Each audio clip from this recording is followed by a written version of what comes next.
Hey, okay. Hopefully we're live here again.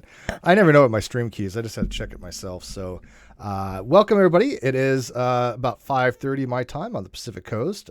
Sitting here in my social distancing from everybody, enjoying my cup of coffee, and basically not going anywhere because hey, there's a pandemic out there. So, we're going to be doing what we do to keep entertained for the next couple weeks, hopefully. But, anyways, I'm sitting here in Zoom and I have Mark, who was an admin for a Facebook group that I was removed from quite some time ago. I don't know if you guys remember.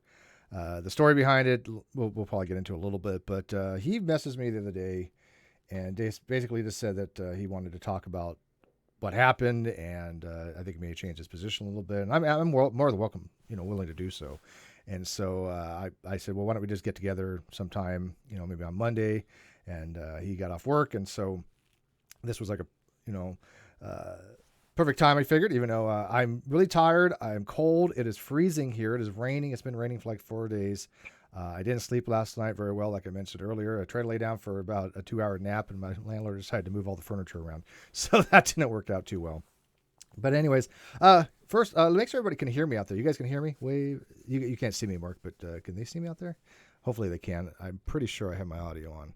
So, and we're going to check to see if they can hear you, Mark, who dialed in on Zoom. By the way, we're on Zoom. I'm going to have people come in at some point, but right now, I don't want the 40-minute timing limit to trigger in because I thought they disabled that, but it's only for the schools right now. But anyways, Mark, you there? Yeah, I'm here. All right, man. So, hey, why don't you go ahead and kind of remind people what kind of happened and then kind of what you want to talk about, because I'm up for anything. So I'm just enjoying sitting here and trying to be warm. I got a blanket on, actually. I legit got a blanket on, and I'm cold, and I'm having coffee and just relaxing. Yeah, I guess that whole incident PAI kicked off about a year ago, year and a half ago. Yeah, which was Philosophical Atheism Insiders. Yeah. Yeah. Mm-hmm. That was about a year and a half ago. Man, a lot's changed since then. And I guess what instigated this is just I reached the point where look, I never really disagreed with your points. I may have had issues with your delivery, but I shouldn't have let that overspill into the group. I mean, and there were a lot of other dynamics behind. I mean, if you want to go into the group dynamics, that's fine. We can do that. I mean, I'm not affiliated in any way with any of my backed off. I mean, about yeah, sure. I mean, people that generally know me know that when I go into these groups, I'm pretty curt. I'm pretty I'm pretty just blunt, straightforward, no nonsense. And the reason being is because I'm taken out of context quite a bit, and I try to make sure that what I write in one of those groups is pretty much the case, right? I mean, I don't want people to misconstrue what I'm saying, and so it comes out as very sharp, and maybe even some people have used the word smug, but it's not meant to be. It's meant to be just this is the very direct way of communicating, and I'm not even bad as like Richard Carrier. He's 10 times worse about it, but I think he does it for the same reason. Well, let's back up and let's start out. I mean, because a lot of this has to deal with, and I'm going to use your terminology in the sense that you use it, the issue with new atheists and kind of about where that kind of comes from my perspective. Sure. When I left religion, it was because I fell in love with an atheist, and being in love with an atheist didn't work with my religious doctrine. Why is there always a woman involved or a man? And I don't. It could have been a man. I don't know. I'm potentially gender fluid. I don't know. Yeah, no. Hey, I became Mormon because of a woman. So hey, I got no room to judge that, right? But yeah. I mean, it just kind of congealed a lot of the shit that from my lifetime. I mean, I was never really super religious, and then I was really super religious, and then I wasn't. And it's just been a bouncing ball in my religious life. But so when I thought I okay, I got to the point real quick. I just couldn't believe in a God concept based on religious structures. It just didn't work because they're invariably they're malignant at some point. So I ditched that real quick. What can I ask what your upbringing was? What religions were you like involved with? Methodist, Baptist, Pentecostal, Okay, well, non-denominational. the first two aren't really that. They're not really that wild. Pentecostal can get pretty crazy. Well, so can the non-denominational full gospel churches. Yeah, I can't imagine Methodist being that wild, but I know Pentecostal speak in tongues and they have the laying on hands. But okay, so sure. Yeah. So I've been down all those roads, and before joining the Army, I was going to go to missionary school, Christ for the Nations here in Dallas, but went to the Army instead anyway. But when I finally realized, okay, look, I can keep my beliefs about and all the dogma that go with believing in this God vision that I have in my head, or I can accept something that's real right here in front of me. It's somebody that loves and cares for me. And that just kind of forced a reality point on me. I mean, here I have evidence of somebody caring for me, and I'm just wanting to believe that a God did. Well, I have the real thing right here. You know, that actually makes some sense to it. Yeah, I can actually see a person thinking that. I actually don't take umbrage to that.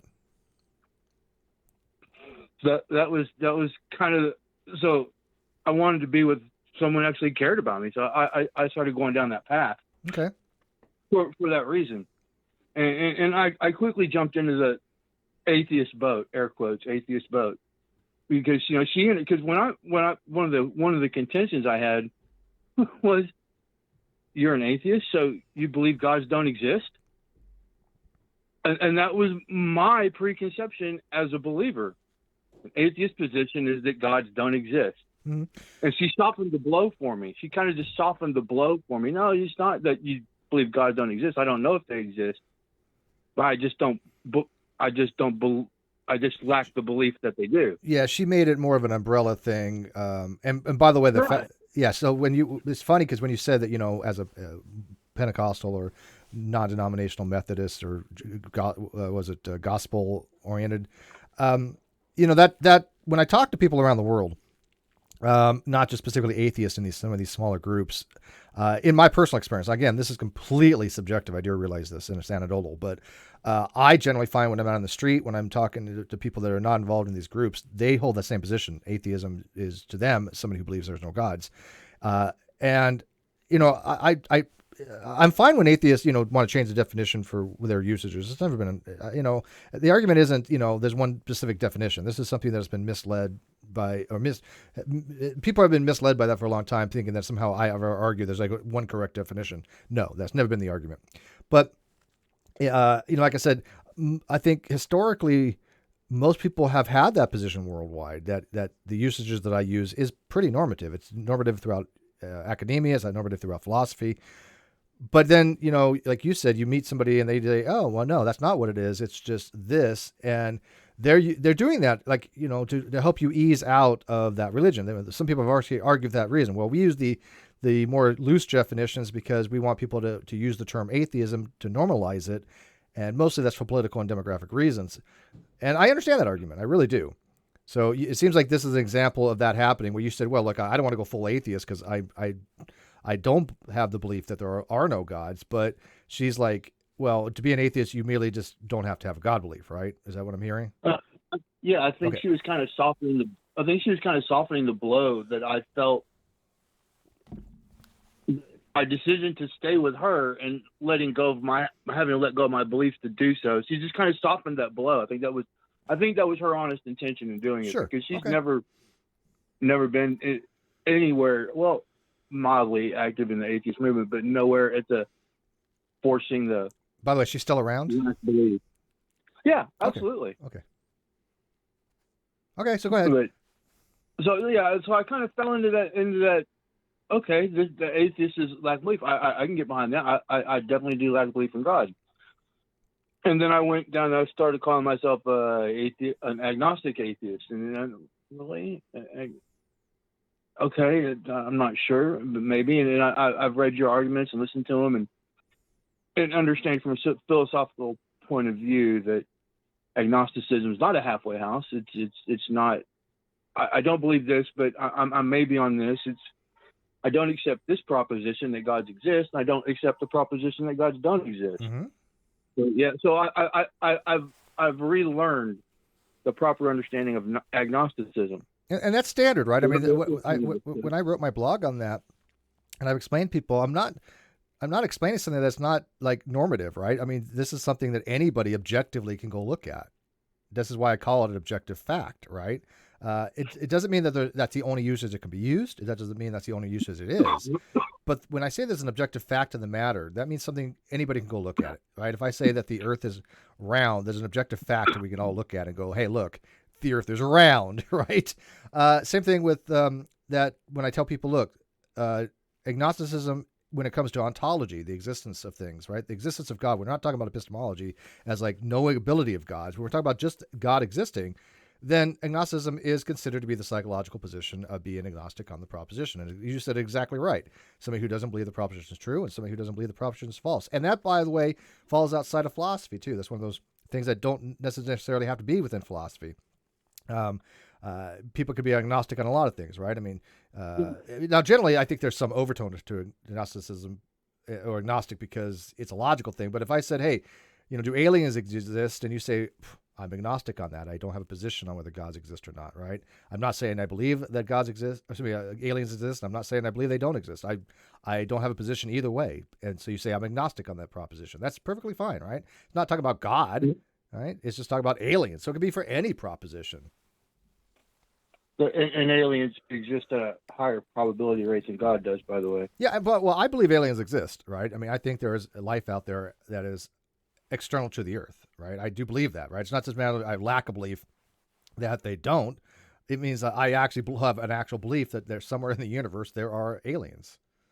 And yes, I can support that with, an actual argument, right? It's not evidential as far as like tangible evidence, right? I can't like show you an alien, but I can make a argument using like Drake equation. I think that a well-formulated argument or a logical argument is considered evidential. I just talked to somebody the other day. They didn't think that way. To them, evidence is the only thing that's observational. To them, they go from scientific methodology. And to them, if it's not experiential, if it's not a posteriori, there's no knowledge to be gained. And I'm trying to explain to them something like a priori knowledge, which doesn't need experience, right? I mean, the law of identity, A equals A. Sure. I mean, we can observe something and describe it and give A equals A, but we're not required to do that. We can know that knowledge a priori. And so when somebody says, well, give me evidence, sometimes they just mean, well, give me physical evidence, show me something observational. And you're like, well, no, here's an argument that a theist is using. Now, you may think the argument's good. Well, most of them aren't. I think you would probably agree, right? But then you show why the argument's bad, right? But it's still, they're offering it as evidence, right? They're positing it as evidence. And I think that atheists do themselves a disservice when they dismiss arguments as evidence. And I've seen that happen more on more than one occasion. And I think that's a bad approach. I think an argument is evidence, may not be strong evidence. It would be considered weak evidence. But a logical proof, right? That's, to me, pretty good evidence. That's strong evidence.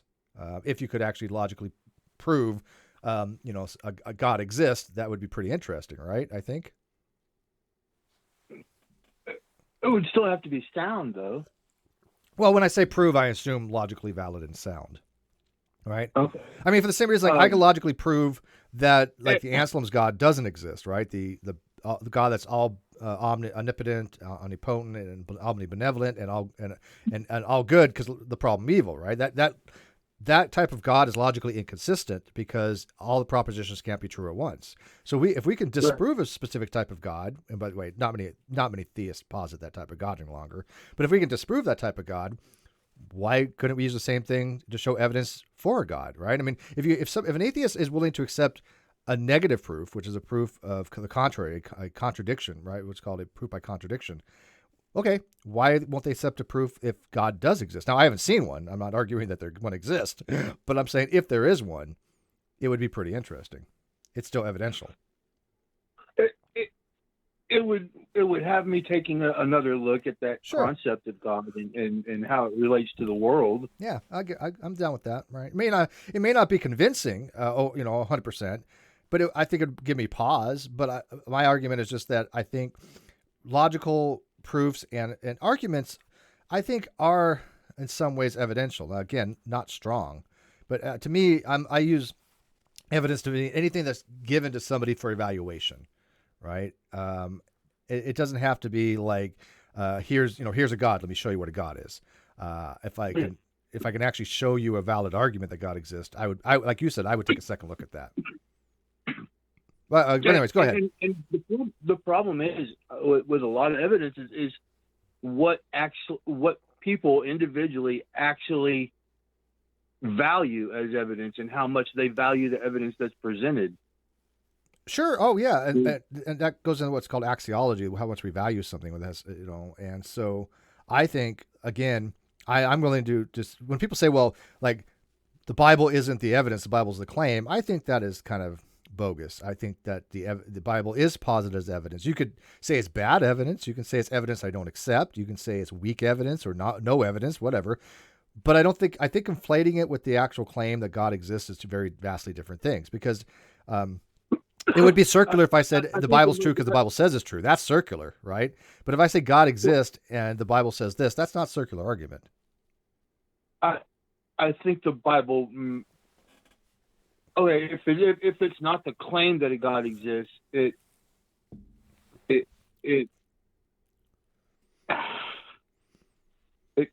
tries to support that a claim a God exists. Yeah, and what do we call what we offer somebody as support? We call that evidence, right? Yeah. So this is why I'm saying when people say Bible's, when people say Bible's the claim, not the evidence. No, the claim is God exists, right? And what are you going to use to support that claim? Well, let's look in the Bible and see what it says. Now, granted, I'm with you. I don't think it's exceptionally good evidence, right? I'm not going that far, but it would only be circular if I said the Bible's true because the Bible says it's true.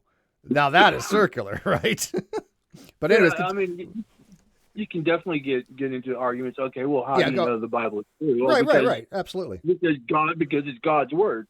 Well, right, that's circular. God's word. Right, I fully admit that. If you say, "Hey, God exists because the Bible says so," why do you believe the Bible? Because then God says so. That is circular, right? You can't use one to support the other like that. It doesn't work that way, right? But anyway, so real quick, and I know where I used to conflate the Bible is the claim, because that's what I used to say. Yeah. Well, just are asking to be both. Going to be both the claim and the evidence. Well, I don't necessarily think so. I don't think the Bible is claiming anything, right? The Bible is a bunch of words, right? That's not the claim. That's not the proposition, right? And the proposition could be God exists. About a certain claim. Well, if the proposition is the Bible's true, okay, so what's the evidence the Bible's true? Well, let's look in the Bible and see what it says. If the Bible said, hey, on April 5th, 2020 at 5:48 p.m., there's going to be a cataclysmic earthquake of an 8.9 on the Richter scale located in Los Angeles, and it happens, that's decent evidence to me. That's something that I would have to evaluate, right? So it's in the Bible itself, but find me any prophecy anywhere across any religion that is that specific. Never. Yeah, never. And that's come true. Yeah, never. And this is it's true. It's funny because I just mentioned this the other day.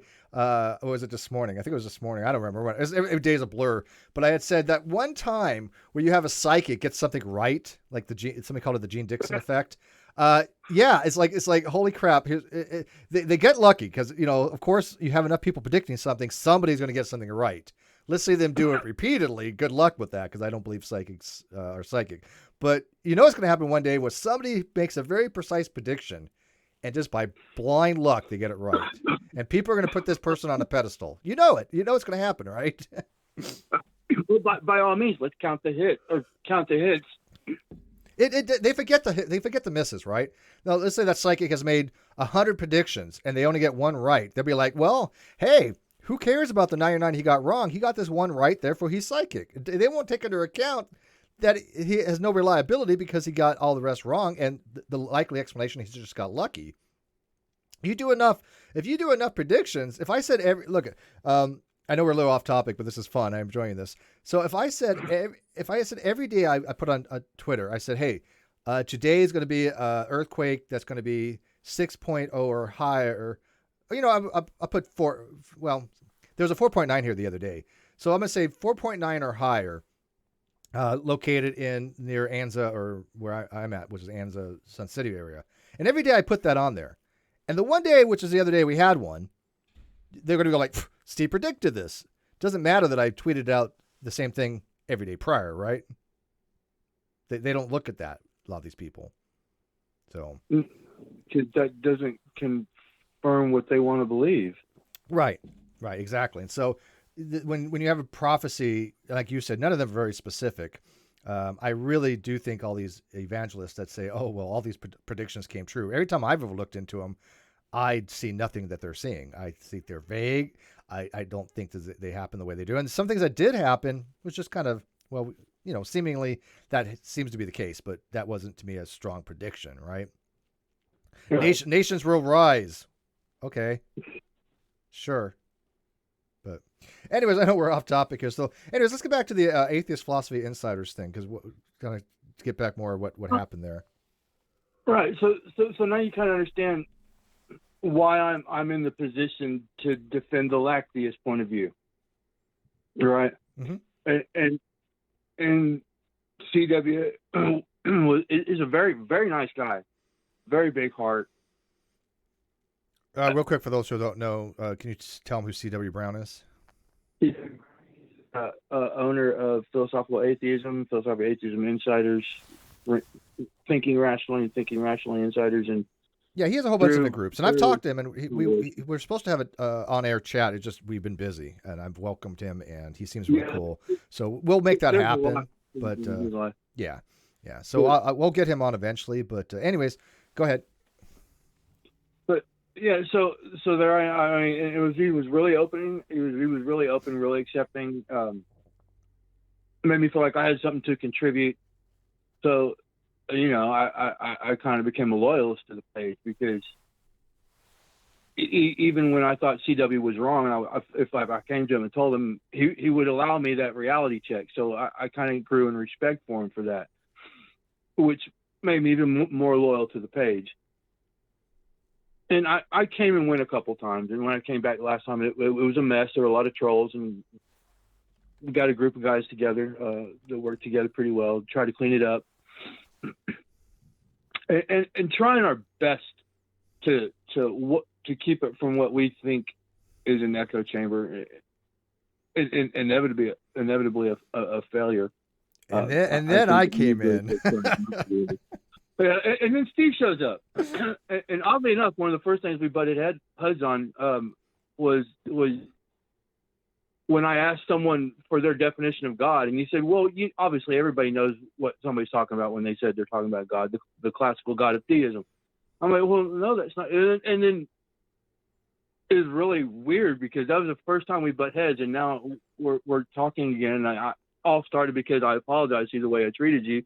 And you're saying that it's good to get a definition of what that God is that we're talking about. Yeah, I use what I meant by that, though, is I think that after 2,000 years of discourse, generally people have some kind, whether they recognize it or not, have some concept when they hear that word, right? I think that, so when you ask somebody, do you believe in God, you can't even say, I don't believe in God unless you have a concept of what they mean by God, right? I mean, you can't even get to atheism at that point, right? Yeah, see, and it's weird, because since I stopped believing in God, the idea of God for me has become so nebulous, and I every time I try to reach for what that idea might be, it's just like trying to reach for a cloud of gas. Yeah, I get that too. I understand some people are like that. Now, me, I have no problem with people using stipulative definitions for the sake of the argument, right? I really don't, right? And so, just like if I posit arguendo that I'm going to say, look, the way I look at a God is some supernatural or non-natural being that has free agency, that has intentionality, that can either change the laws of the universe, manipulate the laws of the universe, create universes, destroy universes. To me, when I think of a God, I think of something like that, right? Either a creator being or a being that at least somehow prescriptively or bend or change the laws of reality. I don't know what else you want to call. Somebody else wants to call that, right? I mean, they say, well, to me, that's not a God. Okay, I'm going to consider that a God for the sake of the discussion. And if they don't want to accept that, then I don't really know what we're talking about, right? I don't know what they would consider to be a God then. I can even accept a real short or narrow view of God, and that's a being sufficiently powerful enough to create a universe. Sure. I mean, from our perspective, because we're in a universe that would hypothetically have been created by this. But that's a God. Or changed, because I mean, think about it, like the Greek gods, right? They didn't create any universes, but they could change reality in some ways. They can manipulate the natural forces, right? So that I would have to put. That's why I say it's not that they manipulated the forces; they were the forces. Sometimes, yeah. I like the Incarnations of Immortality series. They kind of were like that in a way. They were kind of the incarnation of that force. Series. Great. I love it. Oh, that was one of the best things ever written by far. Oh, you saw it, Kelly? You've read it by Pierce Anthony? Yes. Yes, brilliant series. I used to follow Pierce Anthony like you wouldn't believe. I didn't read the last book. I think it was I read For Love of Evil, but there was one after that. But I don't remember. It's been years. I'm gonna have to get back into it. But the first book on A Pale Horse by the Thanatos. I read that book and I was like, this is awesome. And then I read all of them, and some books were better than others. Wasn't a huge fan of like the one with Mars or the Tangled Skein for the Fates, but the other ones were just amazing. I mean, they're all good. I mean, but the one about time, when that was he my first favorite. realized that he was time going backwards. That was my absolute favorite. Was the guy that had just gotten off the toilet, and he realized that since time was moving through him, he was going to have to unshit what he just shit. Yeah, Kronos. That I'm telling you, people haven't. I'm impressed because a lot of people don't know that series, and it's a shame because that series is one of the best I've ever read. But anyways, so I mean, I think we have people do have a general understanding of God, because you can't, to me, it doesn't make sense rationality wise if somebody says I don't believe gods exist, and yet they don't have some kind of working understanding of what a God is. And you could say it's nebulous, and I don't find fault with that, but you at least have some concept. It's funny because I've since realized, while I was trying to ask the right question, I wasn't quite asking the right question. Instead of asking, well, what do you mean by God? I think my question probably should have been more to the point of, okay, which God are you trying to describe to me, and what is that God to you? And it could be like, but so the way I look at it is, it doesn't need to be a specific God, right? If you just say, look, I believe that the universe doesn't contain any gods. And what I mean by universe, I mean reality in itself, or the God exists outside space time, or whatever the hell that means. I don't know, but on the ontology of all things that exist, and the set of all things that have existence, a theist would believe that God is encapsulated in there, right? God is an element. Some God, it doesn't matter which God, any God is an element of the set of things that exist, right? They can name it whatever they want. They can call it whatever they want. It really is irrelevant. The fact that they believe a being that exists, that we kind of think would be a creator being or something along those lines, exist, right? So when you say, well, do you believe that in the universe there's some type of deity like that? Most people are understanding about it, and they just say, well, yes, I'm a theist, or no, I don't. And so it doesn't really matter what God they're talking about, right? They don't have to narrow it down. They don't have to say, well, look, I'm talking about Zeus, right? No, it's just, if you say to a theist, do you believe a God exists? They say yes. Well, then you could say, well, which God do you believe in? Well, okay, I believe Zeus. I believe this or that.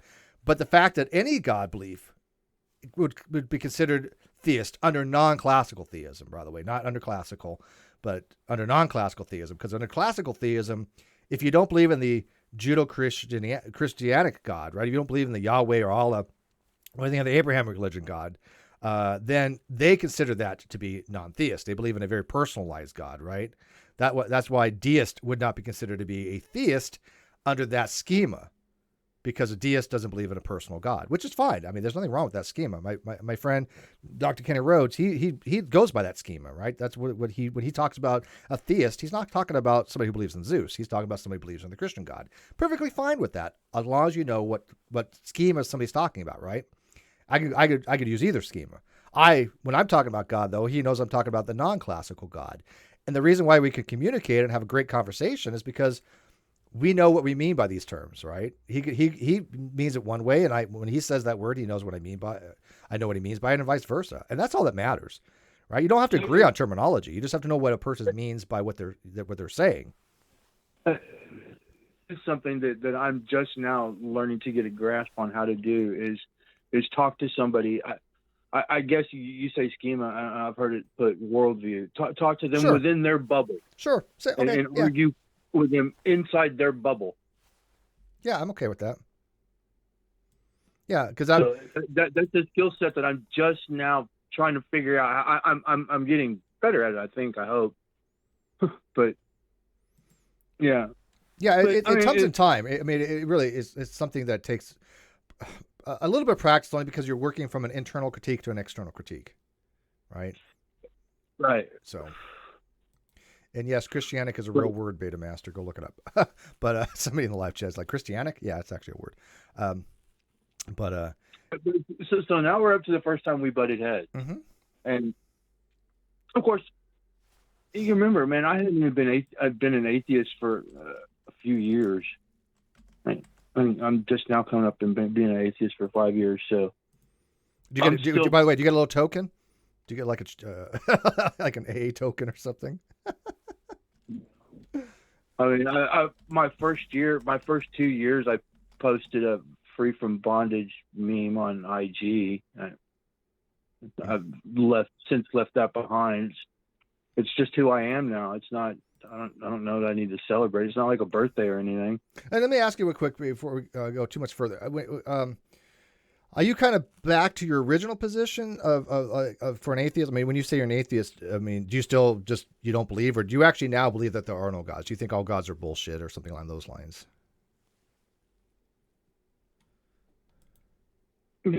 I'm currently at I don't think any gods exist, and I found what seems to be, for me, a convincing enough reason. It could be wrong, and if I am, and if it is a weak argument, I'm fine trying to find some way to either justify what I'm feeling, or think or wanting to believe, or is it that I'm just wanting to believe there are no gods? I don't know. Okay, but if you had to like really kind of think about it, if I said, does the universe contain gods? What would you say? No. Yeah. So, I mean, you're a philosophical atheist. I mean, in that regard, right? I mean, that is like, from your original thing, you do believe there are no gods, which is, by the way, nothing wrong with that. When I hear a theist say, well, an atheist can't justify their belief that gods don't exist, I'm like, oh, I'll get on that theist in a heartbeat, because that theist is absolutely wrong. I know a lot of, strong atheists that can. Yeah, but I can justify why I believe that. Sure. And I think you probably can. I'm not going to ask for your justificatory things right now, but I believe you. I really do. And that's fine. I just find it, I find it dishonest when a theist says, well, nobody should be an atheist because nobody can justify believing there are no gods. Well, bull crap. I can justify I'm not even an atheist, and I can make a good argument for atheism. And so if I can, I know other people can, but yeah, but it has to have reasons, right? You can't just say, I believe there's no gods, and, well, why do you believe that? Oh, I have no reason. It just because. Yeah, that's not really a strong justification, right? And so that's probably not a rationalized or justified belief. But I definitely think that it is justifiable. But anyways, I just want to know your stance on that. Okay, so you do believe now that gods are BS and stuff like that. Okay, so go ahead. Sorry. Well, it's great that we got that out there, because now that kind of shows the mindset of what a new atheist is. They kind of cling to that. I just lack belief in your proposition. Yeah, it's easier because and a lot of new atheists are exactly that, new to atheism, and they kind of get stuck there. I did. Yeah. I got stuck there, and I got stuck defending that position. And you're exactly right. I mean, like, couldn't even be more right. We kind of set ourselves up for failure when we don't create groups where people that are just finding atheism and they hear about this. Yeah, okay, if you want to be comfortable saying that, but I really want you to look at your position before you say that's what it is. Absolutely. And it wasn't until after the Steve McRae debacle. There's been a few of those. It wasn't about 8 months after that, and me leaving the groups had nothing to do with that debacle, but putting all that aside, it gave me an amazing amount of breathing space. And I kind of put the whole atheism thing behind me for a few weeks and just let myself breathe and be me. And then I was able to start thinking about things. And, well, okay, why? I mean, you're probably going to bash me on this, but I watched the Atheist Experience. I No, watch your videos. no, why would I I bash watch. anybody for that? And my goal is to constantly understand what it is I believe and why I believe it, and is it right and true? Does it comport with what I see around me? You want to be rational and you want to be a critical thinker, which has been what this channel has been about for a very, very long time, right? I mean, that's what Cheshire and I do every Monday on Caffeine Corner. We try to explain to people, look, we're not pushing an ideology, we're not pushing atheism or theism or anything. We're pushing, hey, what are the best way to be critical thinkers, right? And I think that's important because those are the tools anybody can use, no matter what your position is. But now that you've kind of adopted a little bit more stronger position and learn how to justify it, have you particularly noticed that when you do talk to a theist, you probably have a better skill set to go up against them, and you're more formidable? Have you kind of noticed that? Oh, yeah, because during my angry new atheist phase, I mean, during that year, during that time period, you hear all the arguments, you hear all the rebuttals, you hear all the refutations. So pretty much it's easy. It's just when you get to, and I've gotten away from being interested in debates and having that debate type back and forth. It's no good. It doesn't serve any purpose. I want to have conversations. Thank you. And I've been saying that for so long because, look, I watch some of the debates like on James's channel, Modern Day Debate, and I adore James. He literally probably is one of the nicest guys, if not the nicest guy in the entire YouTube. But I get bored with them really easy, right? I don't watch a lot of them, only the ones that really pique my interest, and then I usually do an after show on them. But I'm not really interested in the debate, even though I have the great debate community. It's a kind of a misnomer at this point, right? Because we've done the debate things, we've seen it, we're great. But I have now migrated into discussions. And I think discussions are far more interesting than the debates. And not everybody has the ability to do discussions. People, even debaters, don't have the ability to do discussions. Look at like Ken Hovind, man. You've seen him debate. And that's, by the way, I don't even call that debating.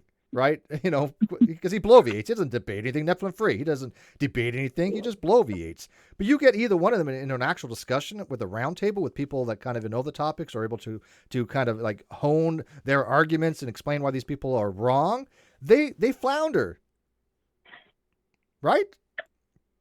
Yeah, inevitably. Yeah, I mean, exactly, inevitably. And we've seen it many times. This is why Nephilim Free and Ken Hovind don't like having discussions. Nephilim Free used to come into my channel quite frequently, and you know what happened every time he did?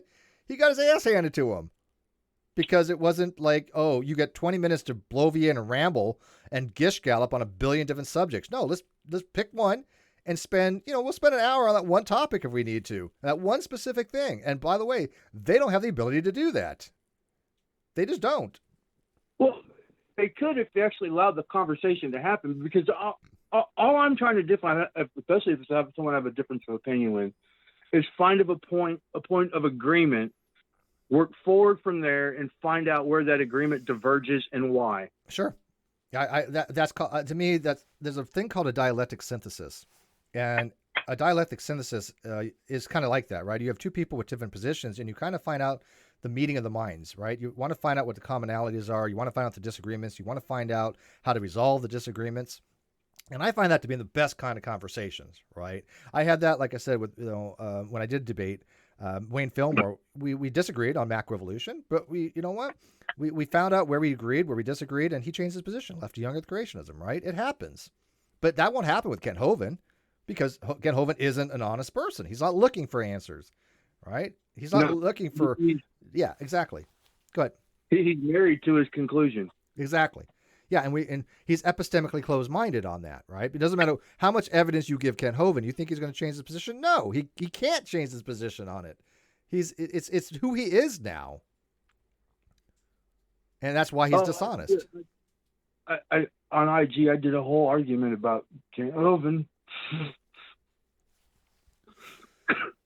Yeah, we one of these days, well, maybe I'll run into him again. I mean, he's not a fan of mine, obviously, but real quick on that, when I was talking about on Caffeine Corner, Cheshire and I we came up with 5 principles, the 5 big C's we call it, right? It was and I quizzed people on this the other day, and actually Moon got it right, and a few other people actually remembered. I was like, they get good notes. So it's basically context, clarity, charity, which is the principle of charity, critical thinking, and cookies.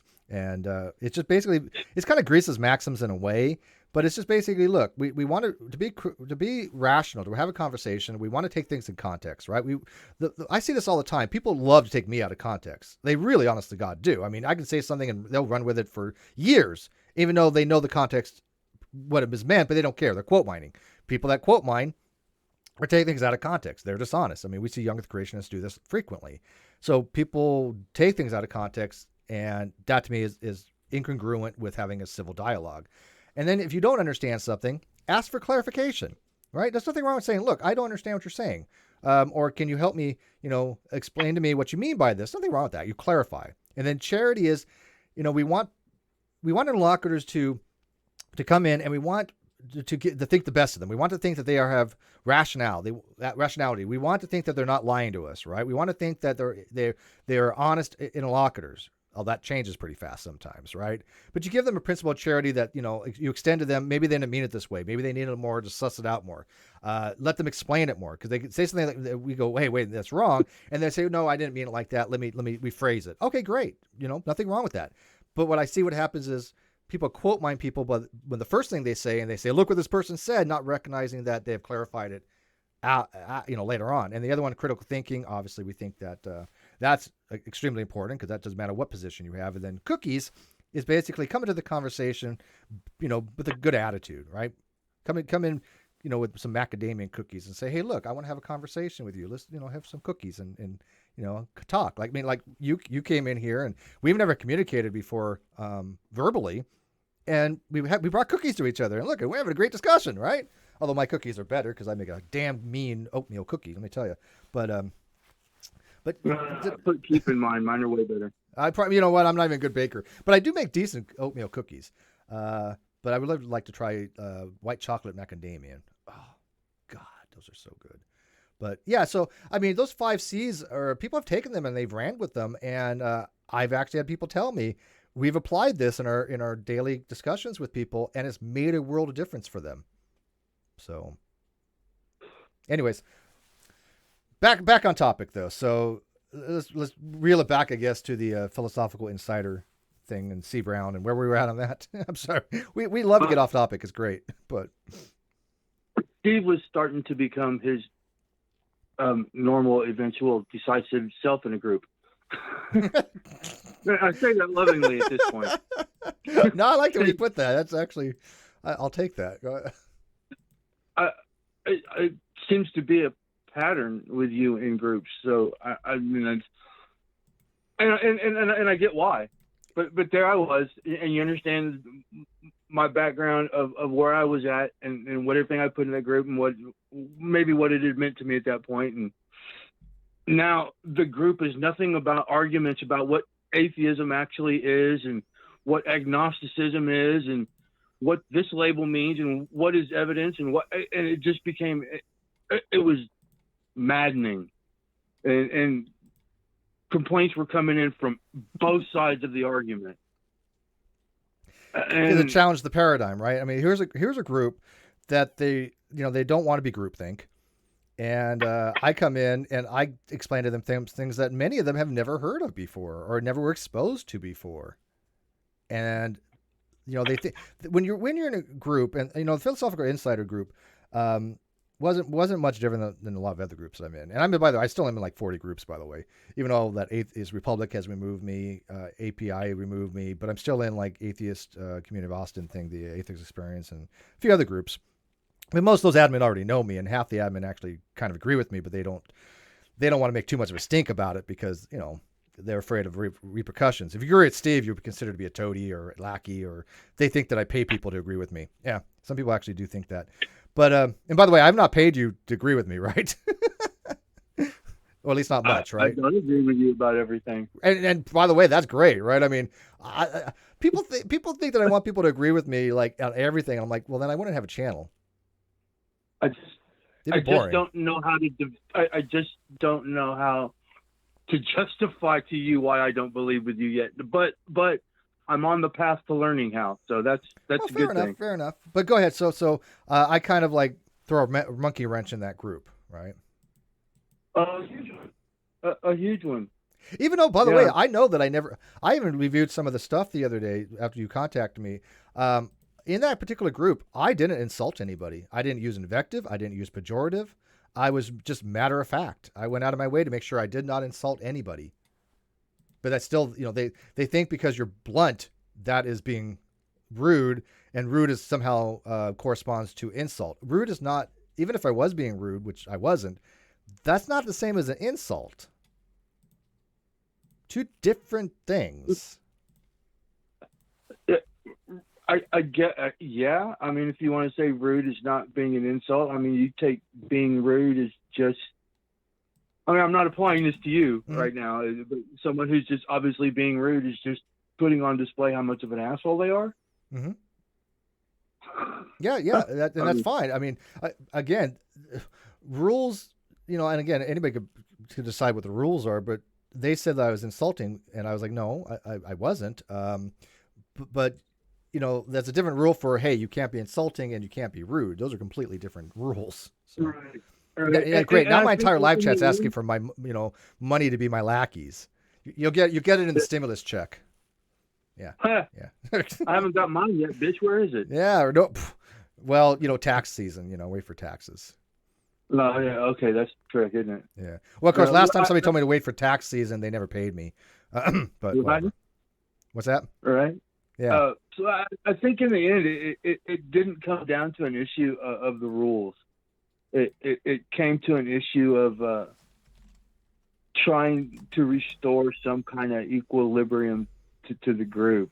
So, and that was the decision that was made. Yeah.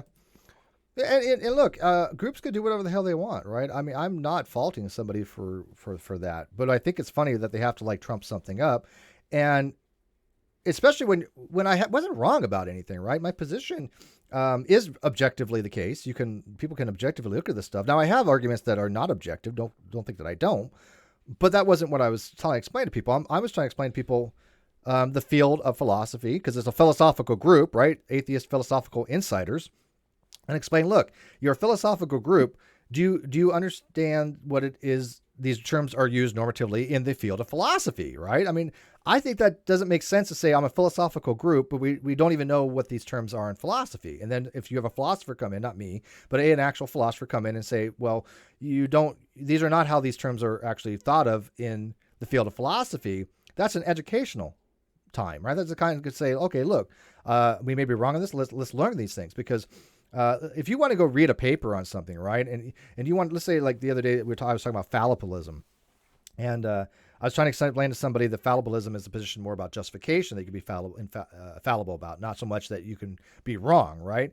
Like if I say A equals A, I can't be wrong on that, right? But fallibilism doesn't mean that can be wrong. Fallibilism means that your justificatory conditions for why you think A equals A could be fallible, and I think that's the case.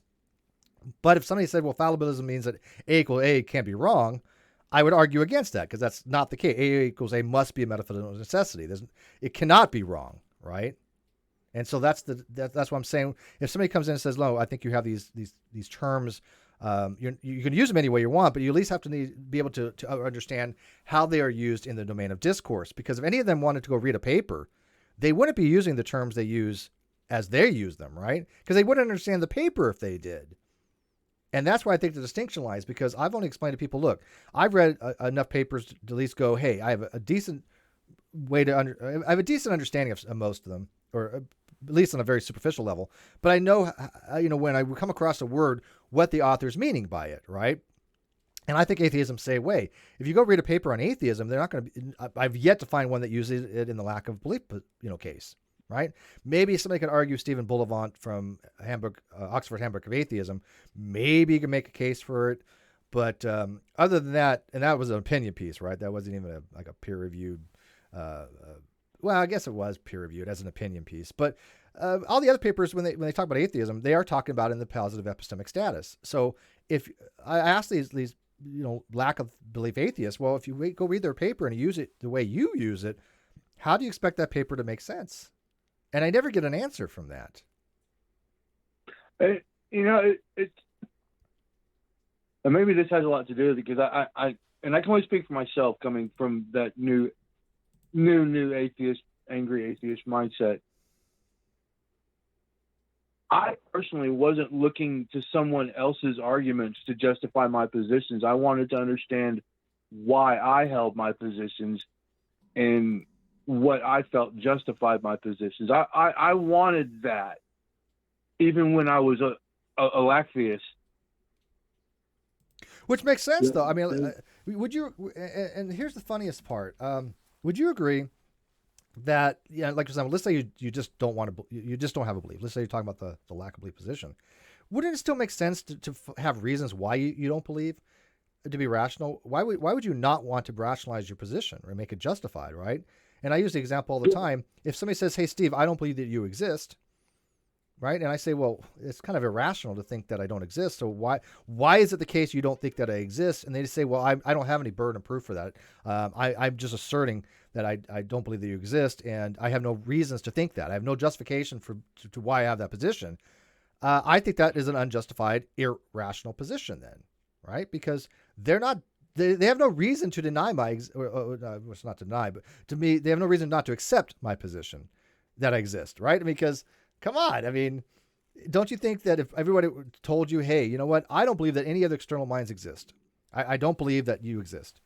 Wouldn't you want to know why? Wouldn't you think they have to have some kind of justification? And if that's the case, why is it any different with God? Right? I mean, if somebody doesn't believe God exists, wouldn't you want to know why they don't believe, that to justify that? If they say, well, I just don't believe you, you're not going to convince any theist, right? You're not going to convince anybody to change their position. Theists are going, okay, you don't believe me, so what? Move on.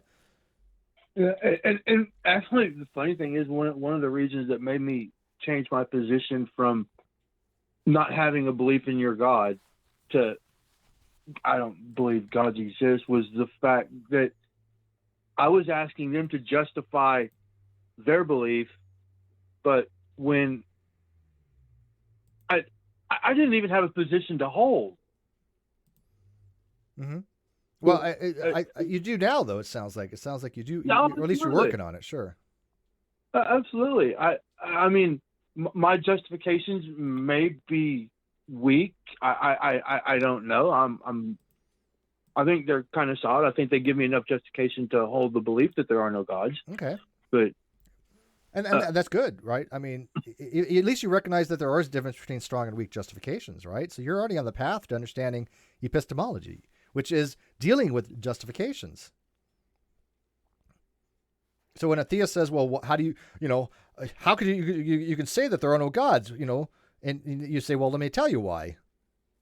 There you go. Right. All right. I mean, you don't have to shrink back and go, well, I don't really have a reason for my position. I just don't believe you. And the theist goes, okay, have a nice day. When I'm talking about young earth creationism and somebody says, hey, Steve, why do you believe the earth is old? Well, let me tell you. Why do you believe that young earth creation is crap? Oh, let me show you. I just don't sit there and go, well, I just don't believe the young earth creationist. Right. I wanted to get out of the position of just not knocking down, trying to knock down their arguments, which I think is important, but have arguments of my own for a position that I was confident in. Mm-hmm. So you're no longer with that group though now? I haven't been for about 8 months, I guess, maybe 8-9 months. In particular, I left. Yes and no. Believe it or not, it had absolutely nothing to do with you. Sorry to deflate your ego. No, I believe you. Damn. But it was over the whole when everybody came out with the "Okay, Boomer" statement, and the way it got politicized, and I just kept seeing it used as a way to dismiss people's arguments. I see that all the time too. It's so funny because I don't care what people call me. I think it's hilarious, but I'm not a boomer. I'm a Gen X. But they're like, it's just a way to dismiss, like you said, okay, boomer. Okay, look, if that's your argumentation level, it's not that you're calling me a boomer. I don't give a shit about that. But if your level is so that you're at the level that's your retort, I'm just going to block you. I'm just done. I'm just going to wait. Why? I have only a certain amount of hours in the day, and I'm going to just kind of have a line of demarcation that if somebody's retort is at that level, I'm not going to spend my time trying to have a civil conversation with them. It's a short, sweet way to say I'm intellectually bankrupt. Yeah, I'm on board with that 1,000%.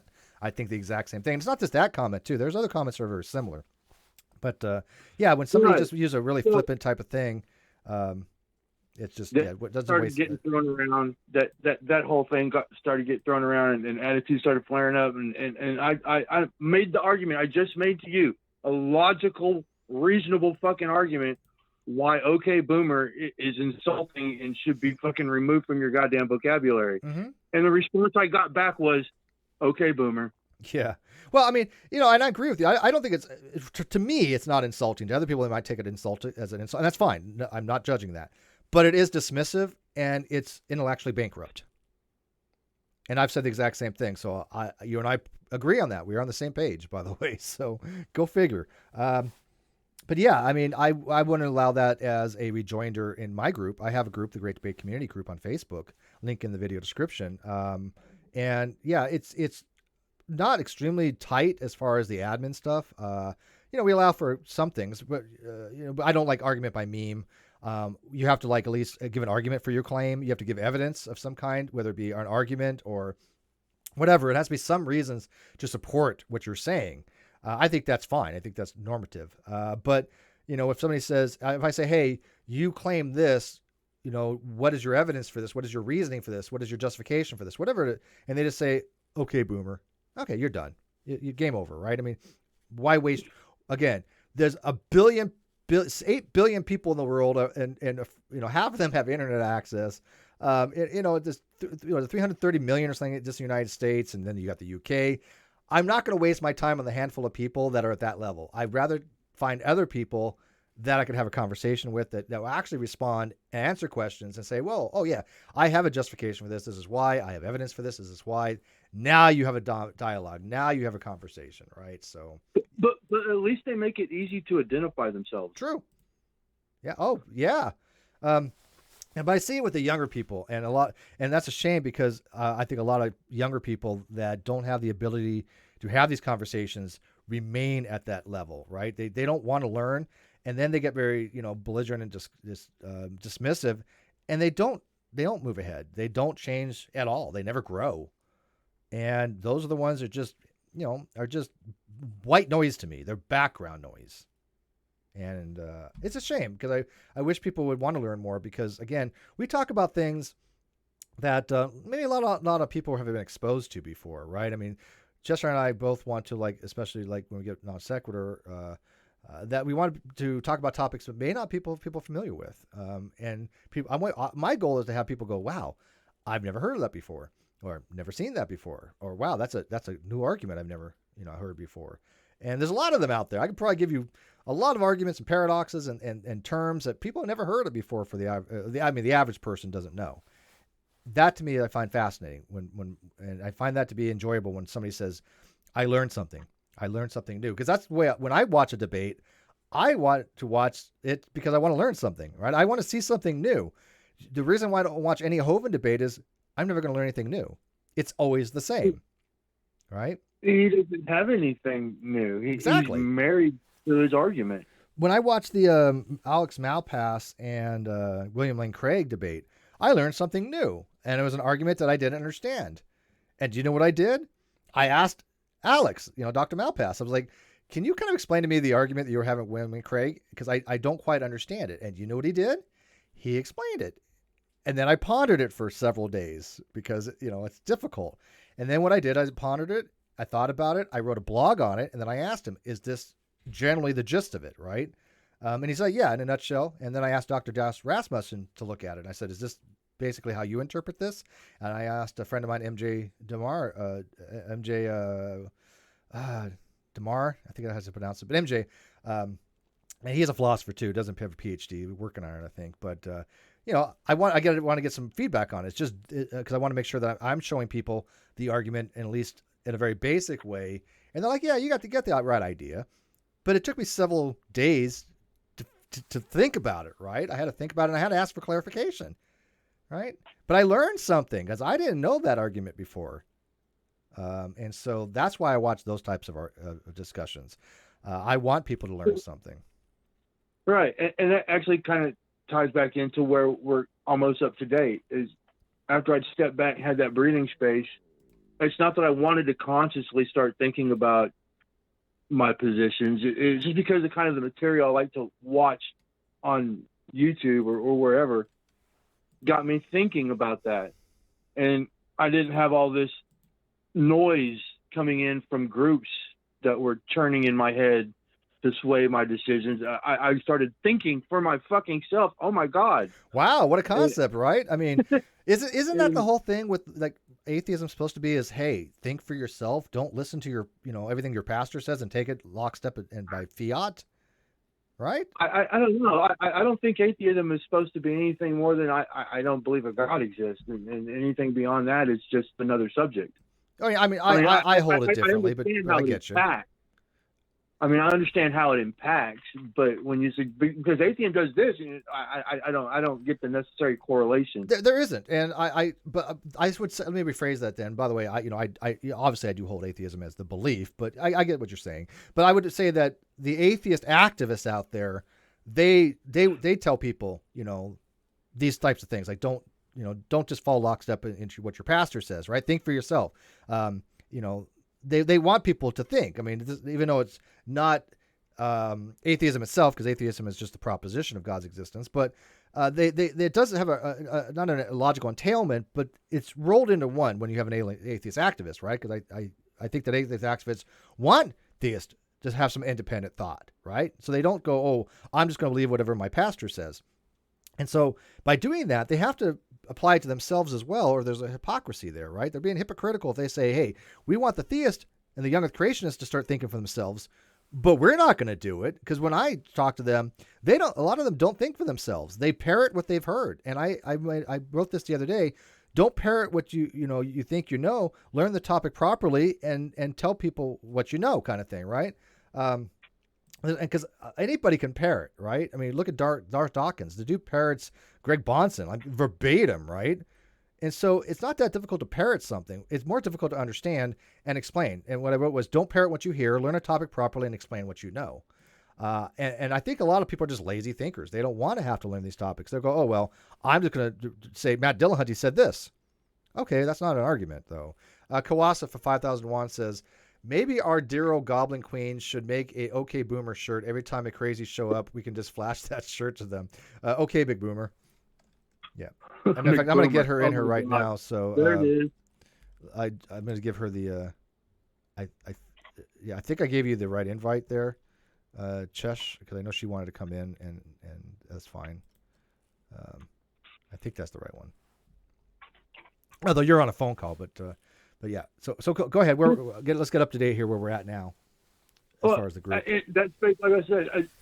I inadvertently gave myself the time to start thinking about it, and on my own, and and looking for things on my own, and not hey, is this right? Is that right? Shit, how do I know anything's right? I was going through this process on my own, and doesn't it open up a whole new thing, though? You kind of have to.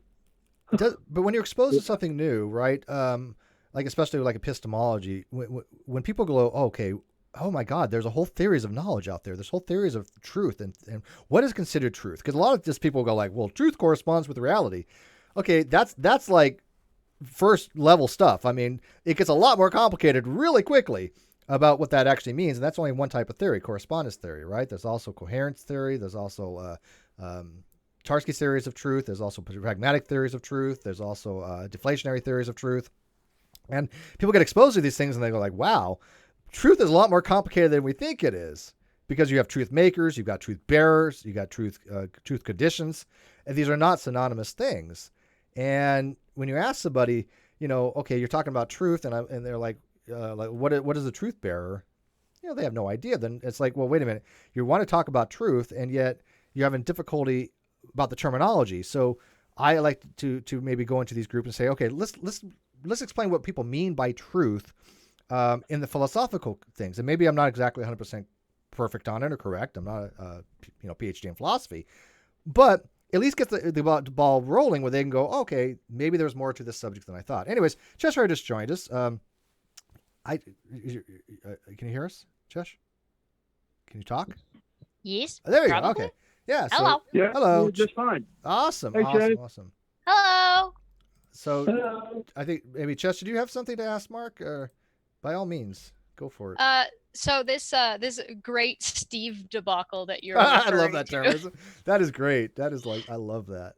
That is a glorious. Not only is that a We're glorious stealing term, but that. can I have that? Yeah. She's gonna steal that regardless. It doesn't matter. That is my main question so far. Can I have this? I need this. Well, I mean, I don't own property, so that's nothing for me to own. You're free to use it. Fuck, I don't care. Yeah, go for it. I really hope that. So people seem to be under the impression that Steve is the one responsible for some kind of um schism in the atheist community. And I am now going to refer to that as, you mean the great Steve debacle? Yeah, I'm okay with that actually. The ongoing, One continuous, of forever debacle. I still have people tell me that they're like, Steve, all you're doing is dividing atheists and causing a great schism, and I'm like, look, if that's what you think, you might want to reevaluate what the hell you think I'm saying, because again, I have my own arguments. Don't get me wrong, but most of what I say, you can go look up. You can never read about. Kawasa said the great debacle community. Yeah, I thought the same thing. Great debacle community. Oh That's yeah, so good. yeah. The community that I supposedly stole, right? I mean that was the first great schism. Steve stole the great debate community, and everybody that's been in the great debate community that's been around knows that that was completely BS. But hey, why bother with facts, right? It doesn't really matter. Facts don't matter when you have a position that you've already have a conclusion for that you just wanted to like tell people, oh, this is the case. Okay. We need a shirt that says, for Steve, that says Debacle Senior, and then we need to send one to his daughter that says Debacle Junior. Wait. Can I get one that says I survived the great Steve debacle? Yes. That's even better. Can we make this a shirt, please? I survived the great Steve's debacle. Just another thing in the like I've survived like what 20 different times the universe was supposed to end or the earth was supposed to end. But yeah, and by the way, my daughter doesn't watch any of this stuff, and I told her I don't care. I say, look, hon, you can look up my name on YouTube, and you can see every day there's a video made about me every single day. And I'm like, and I explained to her it's all BS, and she knows that, and she's like, why do people do that? I'm like, because they're drama cores. I mean, and she's become so much like me in her real life because she hates people a lot. She's like. Most of her friends, I mean, the people, or I say her schoolmates, she's like, Dad, these kids are just idiots. They do stupid things, they say stupid things, and I'm like, well, but not all of them. You got to befriend the ones that are not. But she's had people tell her the Earth is flat, and she's like, oh my God, Wait. Do you mean that she liked people before she met you? Well, she's known me all her life. She's never not met him. Yeah, I mean, I was there when she was born. I mean, I was there literally in the operating room when she was born. So, I was one of the first people to see her, except for the doctor. But yeah, no, I've taught her over the years that don't accept everything face value, be a little critical thinking, and she's learned these things. I mean, and she applies them on her daily life, and so. Kwasa, 5,000. That's a great super chat. He says, there's an old saying that goes, when you see a bee around, you know Steve faked a bee's nest, bee's nest somewhere. Yeah, that's probably true. I mean, look, if I have that much empowerment, true. I'm flattered people think that I have that much empowerment over the atheist community, right? I mean, yes, my name is often mentioned with Matt Dillahunty and Aaron Ra and those guys and Seth Andrews. And look, I'm flattered. I really am flattered to be mentioned even with those guys' names. I do hope that I'm in much higher regard than people probably think. I'm not an anti-Matt Dillahunty person or an anti-Aaron Ra person. I think they've done wonderful things. But they've changed people's positions. I've changed people's positions. There's not a lot of content creators, I think, that can say that. I mean, the people that have use my name for views, I don't see them going around changing people's positions. Really, I don't see them affecting anything. I don't see any of them educating anybody on anything. They certainly don't change anyone's opinion of you in their direction. I have heard that people have looked into them and what they're saying, and then been like, I didn't like Steve before, but now I kind of see why he is why he reacts to things the way he does, I'm and it's okay a with little bit that. more understandable now. Yeah, no, I've had people tell me the same thing. Legit tell me the Yeah. same thing. They're like, hey, Steve, I don't know why these people hate you so much, but when I look at their shit, it's like, damn, it's like watching flat earthers. They never have anything. All they do want to do is bitch about you. I'm like, okay, that's fine, let them. But you know what? I have a core group, and I don't see that core group going away anytime. And if it did, I still would be doing exactly what I'm doing. I mean, if I had one person that still, wanted to hear what I had to say, that's one person, right? No, I do have a question for our guest, if that's okay. Yeah, Sure. Because you were so wrapped up in this group and within that social media, did you feel like you kind of got stuck in a cycle where you were so hooked in having to respond to everything and so hooked into having to be involved that you didn't have time for yourself, and it just kind of tumbled into you were stuck in a washing machine? Oh, most definitely, because I mean, because I had left for about a year to step back and take a breather. When I came back, there were no mods in the core groups at all, and it was just rampant. You destroyed all the mods. I literally I'm a no, destroyer of Facebook back. Groups. There were none there when I came back. So I spent almost nightly going through the group on a fucking troll hunt. So, and then we started building up a mod team. But yeah, absolutely.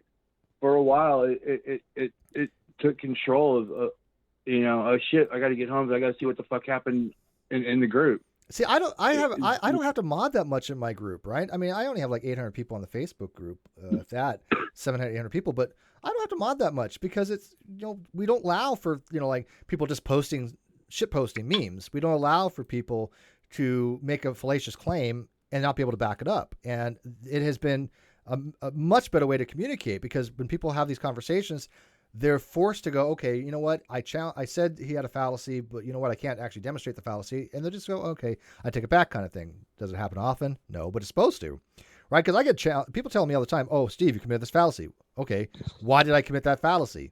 And I get because reasons. I'm like, no, I don't want because reasons. I want to know what the hell I said to commit that fallacy, So you can correct the fallacy. Right, because if not, there's something called the false fallacy. And that's basically accusing people of being fallacious when they're not. Right. Because they think it suddenly discredits the point you're making when Correct. It doesn't necessarily do that. It could just be an issue of wording, or it could just be an issue of the way you're approaching a situation where the argument might still stand, or maybe the argument won't stand. It's just when people ask you to back up what you're saying, if you claim that they are doing something, it's not necessarily a point against you. It's a point of, like, they can't fix it if you don't explain how. Yeah, that's fine too, right? I mean, there have been times where I've committed fallacies, right? It does happen. And what I do, I look at it, I look at the format, and I think to myself, damn, they're right. And I go, let me rephrase that. That's all you do. That's the easiest thing in the world to do. You say, you know what, you're right. Let me reword it so I eliminate the fallacy, right? Right. Nothing wrong with that. Yeah, well, a lot of the time people aren't trying to commit fallacies on purpose. Right. But you get people that accuse other people of stuff all the time, and it doesn't actually push it forward. We had a guy in the chat today because we started talking about we were talking about the Second Amendment that immediately accused us of propaganda and left, like, as soon as we brought it up. And then the other day, I had somebody on Rum and Coke. I had somebody accuse me of virtue signaling when I was telling a funny story to somebody else, and I was like, "How? In what way?" That never got answered. Yeah, well, they never really do, right? I mean, it's like, I asked them too. Where did I go wrong here? And yeah, if I did, then let me correct it, right? But I don't even get an explanation of where it went wrong. I mean, like I said, I've told you before, I remember very distinctly, this is how rare it happens, and I do remember them, when I had a syllogism and somebody pointed out, you have a 4-term fallacy, and I'm like, crap. You're right. Didn't sit there and Basically go... somebody yelling fake news at you and running away with their arms in the air. So I mean, I really think that people use fallacies as just being dismissive because I mean, I had somebody accuse me today of equivocation fallacy. I'm like, do you understand equivocation fallacy is when you use a term multiple ways in the same syllogism or the same argument? I go, I'm using it the exact same way throughout the entire argument. How is that equivocating? And I didn't get a response. I didn't get an explanation of it. So It's kind of like the okay boomer thing. So there are times when the response okay boomer is actually appropriate, but not on discussion forums. It's not useful on discussion forums if you're trying to have a conversation. The point of the phrase, you're right, it is dismissive, but that's the point. It's supposed to be. yeah, And I it's understand that. it's supposed to be the millennials' response to how much they're ignored by older generations, where it's like, the older generation says this, says this, says this. Oh, you're this. Oh, you're that. Oh, you're this. And so, like, you can't argue with them. So they just respond with, okay, boomer. I'm exactly what you're saying I am. And that's where it does have an appropriate use. But that's not what it means. That's not what they did any longer. Exactly. Yeah. Exactly. Yeah, That's why I said it doesn't apply in a discussion forum. Yeah, but then there's a problem when they come up against someone of the older generation that actually takes the time to listen to them and give them a considered response, and then they respond with "Okay, boomer," just because that person's older than them and they want to dismiss their response. Right. Yep. Oh yeah, it could definitely become an issue if people are not actively engaging in discussion, or if they can't tell who is and who isn't actually trying to have a discussion with them. Like, it's not a catch-all, right? Some people will treat it that way, but it's not supposed to be. I'm trying to. I'm setting up a display capture here so they can see you guys without. Sure, I don't. Oh, it's password protected, so it doesn't matter. So. One of the motivating factors for me to put as much as Facebook in the rear view for a time was exactly that, because I was seeing that toxic usage of the expression over and over and over again from people that I thought I respected. I got memed. It got memed. Horribly. Yeah. And I was seeing it and hearing it from people that I thought I respected. And to not lose respect for them, I just absented myself from the situation until it calmed down. Actually, speaking of which, I need to put OK Boomer on that goblin holding a sign. And how about this, though? It's not just that term. It's actually, like, for example, when you think of a very well thought out argument or counter argument or rejoinder or whatever, and somebody responds by posting some GIF or some meme or something, right? And by the way, most of the time those memes are completely wrong, but that's the response, right? It's it's like a blah blah blah, like those ones. Yeah, and it's yeah. Like you it's didn't like actually okay. read what I said. Or I had somebody today. I had somebody last night actually. I was like, there's that one thing about evolution. I was like, well, how do you use the term evolution? And he's like, well, here's a 3-minute video to watch. I'm like, I'm not watching a 3-minute video. Just tell me. I mean, why would you give me a video? TLDR, please. TLDR. Yeah, please. just give me the TLDR. What you think of the? And he's like, change. And I'm like, okay, you think evolution is just change? Even though he's not a younger creationist and he claims that he taught biology at an advanced level. And I was like, okay, I'm going to lose my mind here because that's. I gave him my definition, right? My stipulative definition, which, by the way, no biologist in the world has ever said anything wrong with. I asked people about it. I said, does anybody see a problem with this? And they're like, no.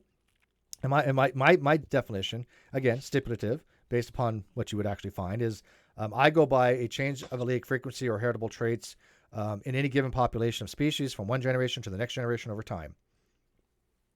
He took umbrage because of the word species. And he's like, well, you're just saying evolution can only be in a single species. I'm like, that's not what it's saying. It says because you have an allelic frequency difference in the species itself, that can lead to speciation, right? Now you have a new species, and in that species, you have allelic frequency change. And there's progressive bifurcation of these things. You have in cladistics, you have this separation. Now, that's always. There's an anagenesis where you can have linear, but most of the time you have bifurcation, and then you have two branches of species. Like for allopatric speciation, you have one species goes one way over a geographical location, then you have another species go another way over a geographical location. It's still evolution. Or you get convergent, where you end up with two that went down different lines but ended up with the same kind of thing, Sure. like pangolins and anteaters. I love pangolins. They're so cute. And I can't believe they're blaming... Pangolins are so cute. Aren't they? And they're blaming them for like a lot of things. Poor pangolins. I just like that they walk almost on 4 feet, but they just kind of... I'm kind of beating a dead horse, because didn't he lose his credentials when he said an amoeba was a one-celled animal? Well, yeah, I thought that was okay because his argument was this, and I said, because I gave him a syllogism, and I said, all humans are animals. What I say? I said, all, uh, all humans are animals. All animals are multicellular. Yeah. All humans are multicellular. And by the way, that's logically valid regardless of what the terms are. It's still Isn't logically that an valid. argument that Aaron uses? Everything's he used that in his debates with Kent Hovind, where he's like, "Are we or are we not eukaryotes?" Yeah. So the general classification for animals is a couple. There's a whole bunch of things that they are. One, they have to be a tailless, monkey, which Aaron used to not think that humans were monkeys. He's years ago he changed that position, but they have to be tailless. They have to have multicellular. They have to be chemo heterotropic, meaning they don't make their own food. They have to be bipedal. There's a whole bunch of things, and multicellularity is one of those things that we categorize humans as, or animals as. And so I said, first of all, is this valid? He couldn't even answer that. I'm like, it's valid regardless. And he's like, well, not all animals are multicellular. And I said, okay, look, if you think that not all animals are multicellular, give me a defeater. It only takes one defeater to show that a proposition is false or an argument's false. Right. What animal is not multicellular? And his answer was one word: amoeba. And I jumped in, and somebody else jumped in. Answers and Reasons, a friend of mine from Twitter, he jumped in, and he's like, no, animals are protista. Amoebas are protista. They're not, and by the way, I don't know if that's still an official kingdom or not, but they're not. They're not animals. They're not animals, right? And he's like, well, they used to be categorized as animals. I'm like, well, so the hell what? I'm like, that's not an argument. They used to be. They were. He said they were. The Earth used to be classified as flat. or the stars used to be, the wandering planets used to be classified as wandering stars. So the hell what? I used to be classified as a woman. Yeah, well, no, I think you were never classified as that. I think they're ambiguous. Yeah, I don't even know. But yeah, I was like, so how is that an argument? When I say, give me an example of a non-multicellular animal, and you say amoeba, I'm going to think that you probably don't know what the hell you're talking about, right? I guess an adult would be more accurate. I used to be classified as an adult. No, you've never been classified as an adult. But anyways, I know we've gone a little bit off topic, but yeah, this is the discussions that I get into, and again, I'm very matter of fact with these people. I'm like, look, amoebas are not an animal. You're just wrong. There is no subjectivity here. It's an objective fact based upon biological classifications. Now you can say, hey, look, these are the way we classify things now. Okay, I'm not saying it's a metaphysical necessity that amoebas must be not animals, right? That's not some kind of metaphysical thing. That is a categorical. And this is where Arn kind of get confused because he thinks there's some kind of metaphysical necessity that humans must be animals. And that's not the case. Humans are animals because we've categorized them. We've accepted these are the conditions for what animals are. I'm not going to speak for him, but I'm just in trying to kind of understand his approach to this. Would he fall under a rock is still a rock, whether we call it a rock or not, and whether or not we're there to observe it? I don't think it's that. I think that he for some reason, because of phylogeny, because humans are animals phylogenetically, he thinks that makes it a metaphysical necessity, and he's not realizing that all these things are categories. There's no metaphysical necessity for us even to have evolved the way we evolved, right? Right, but because we exist, does that not put us in a position that even if we were not conscious in a way that we could observe ourselves, that we would still be what we are, no matter what? Well, yeah, the Kant calls that the thing in itself, right? We are there's something that makes something what they are, right? There's certain properties. There's also called the indistinguishability of identicals, where if you had two things that have the exact same properties, they're indistinguishable from each other because they're the same entity.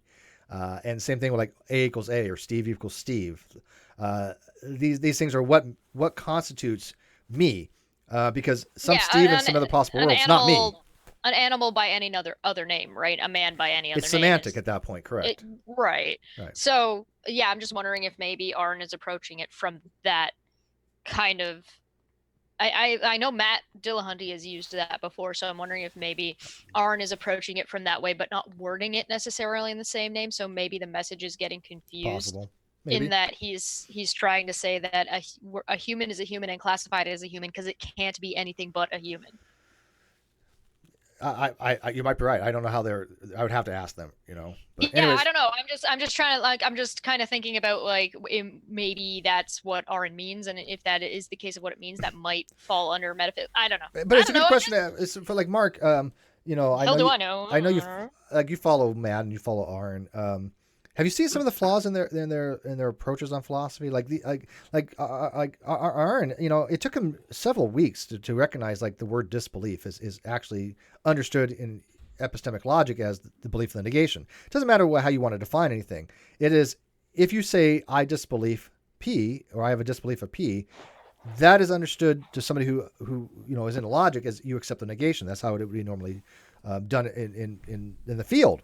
And he didn't want to have to accept that. He's like, well, no, disbelief means that you just don't have a belief.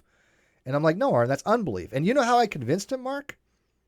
Is I showed him the American Atheist, their own blog. I mean, their own site. It says on their about page, atheist, and I disagree with them on this, but they're using the term normatively. But they said atheism is not merely, atheism is not disbelief of gods, right? Because they're holding in the lack belief position, right? So they're saying atheism is not the belief that gods don't exist, which I hold it to be the case, but they're using disbelief as a positive epistemic status of the belief in the negation. And I said, well, Aaron, you're part of American Atheist. Are you saying that American Atheist is wrong? Because you're saying that atheism is disbelief. Because you're using the word atypically.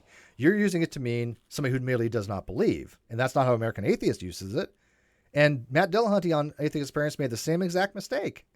And because Keller said, no, Matt, disbelief is understood as belief in negation. And he's like, no, disbelief means you just don't believe. And neither of them have evidence for this. But again, there's a problem here if you're on the board for American Atheist and American Atheist says, hey, atheism is not the disbelief that God does not exist. Now, do I think that statement's wrong? Yeah, it's wrong, but at least they're using the word the way I use the word, and that way you would find it in. There's an understanding there, at least. Yeah, and this is critical. I think it's an understanding of why words like that are normative, right? Because what do they mean by that? What do they mean by disbelief? Well, are you going to use what it means throughout the entire field of philosophy and logic, or are you going to mean it by what some lack of belief atheist uses it as? Because that's way atypical. It seems kind of fuzzy, the word disbelief, because you're going to have different people who use it or accept it or hear it in a different way, no matter the context it's being used in. Right. So you got to kind of ask, okay, well, kind of like God. Disbelief. Yeah, but let's say that person wanted to read a paper on philosophy, and the person who wrote the paper says, S disbelieves P. If they think that disbelief means merely to not believe, they're not going to read that paper correctly. Well, they're not going to understand it at they're the very understand least, it correctly, or right. they're going to draw really, really incorrect conclusions because they're not going to. They're going to be viewing it from an entirely different. And this is where I come into that group API, Atheist Philosophers Insider, and I'd be like, I don't remember this exactly happening, but if I was like, hey, look, in the field of philosophy, this is what disbelief is understood as, and somebody says, hammer. Yeah, exactly. It's like, oh, you're controversial, get out of here. Okay. A Steve debacle. A Steve debacle. Yeah. It started there, but I mean, I don't remember, and I left the group, so I don't have access to the backlogs. The first time that you posted it, did you actually state that you were coming from a philosophical standpoint and you were trying to discuss the word in a because the group the reason I did, because the group has the name philosophical. It's in got it, right? Yeah, Philosophy. it's got philosophy. Atheism, philosophical insiders, right? It seems bizarre to me to label yourself as a group that talks philosophy and then not use and or get angry at philosophical terms. And so I put like I explain the mental gymnastics. Well, I explain the mental yeah. Go ahead, please. It's funny. It didn't want to become strictly a page of atheist philosophers coming in and debating everything. It was wanted to be a safe place where atheists could come, and even theists, and discuss the big questions. So we didn't know how to. I guess it was. And now I'm actually trying to speak for someone else. But when I talked to him, this is how I understood it the core meaning, how I understood it to be a page where atheists could come and theists were welcome to as well to talk about the big questions. Okay. And it kind of got me excited about being there, because I mean, I know fuck all about philosophy. Okay. So like the big questions being what? What would those? Does God like, exist? Does God exist? Where do morals come from? It seems so bizarre for a bunch of atheists to be sitting in the corner of the internet discussing whether or not God exists. Well, and what's worse than that, like he just brought up moral. He just like moral stuff, right? We had topics on morality. Morality makes more sense to me. Morality, I understand. But we welcome theists as well. We had theists and we had agnostics. But Mark, if look, if people are sitting around having a conversation about moral things and they're using terminology that's so bizarre to me, right? And I have to go, what do you mean by this? And I go, that's okay. I understand what you mean by it. Let's talk about it. That's fine. But that's not how the word is understood in philosophy, right? I mean, if you tell me a moral realist is somebody who thinks that propositions don't accept moral propositions don't have truth apt and are not something that expresses a proposition, but it's something more along the lines of like don't steal, like stealing is wrong. And you tell me a moral realist is somebody who thinks that would be don't steal. And I'm like, no, that's called a prescriptivist. Oh, no, we don't use terms like that. We mean moral realism for somebody who thinks that it means don't steal. I'm like, okay, it's semantic, whatever, but that's not how these terms are used normatively in philosophy. And this is what I'm saying. If they don't know in a group labeled philosophy, right? Yeah, philosophical insiders. Or when I have an argument, it's a logical argument using logic, and they just dismiss it and they just say, well, you know, that's a bad argument. Okay, why? This sounds like please correct me if I'm wrong. The group when you started using the logical notations and equations. You lost me when you did that. But they weren't wrong. I have a question. I've got no way of understanding or verifying if they're correct or incorrect, because I don't know what they fucking mean. Yeah, you'd have to learn them, right? So the same way you would have, like, if a biologist explains that a giraffe has evolved, and one of the tells for a giraffe evolving is the larynx goes all the way down to the chest and all the way back up, when that makes no sense nerve. from it. Yeah, sorry, laryngeal. Yeah, it makes no sense. But if you don't know what a giraffe is, and you don't know what is a giraffe, what is neck? If you don't know what any of these parts and pieces are, then you're not going to understand. The same way with logic. If you don't understand what P equals, like what not P equals something, I mean like the letter P, what it represents, then yeah, you're going to run into some very big problems. But the best way to solve that problem is the same thing I did when I first started talking to Steve. What does the P stand for? Yeah, and look, I love explaining this stuff. I will spend days He doesn't explaining. Shut up about it. Private or public, it makes no difference. I will if somebody wants to learn it, great, right? Because I had to learn it at one time too, right? But when people are dismissive and say that's just a bunch of nonsense, I'm like, well, no, now you've crossed the line, because now you're saying something that is like logic is nonsense, right? I have a question. And by the way, people that do know notation, if they thought that I was wrong on it, they would tell me. But occasionally I do get some mistakes. Don't get me wrong. But the ones that know will say, "Hey, Steve, I think you made a mistake here, right? I think, pharyngeal nerve. Yeah, thank you. I'm sorry. Not the laryngeal nerve, the pharyngeal. Pharyngeal. I think it's pronounced pharyngeal. Pharyngeal? Yeah, pharyngeal nerve. Pharyngeal. Pharyngeal. Yeah. But yeah, so I mean, the people that know the notation, though, they can recognize the mistakes, right? That's why I post stuff, and they can say, "Hey, Steve, we made a mistake here." And I go, "Oh, and 99% of the time is just, oh, I messed up. I forgot. I forgot a negations thing." They knew that I wasn't hosed. They just said, "Hey, you think you mean this?" And I'm like, "Oh yeah," and I fix it. But that's because they've learned the notation, right? Well, I have a question, if that's okay. Yeah. I'm curious if the people in this group were the same kind, or ran the same kind of idea that atheism wasn't philosophy, because that's what this sounds like to me, and which would be really, really funny if they had a group called Philosophical. That's a good question. No, I never got that sense at all. Really? It's just that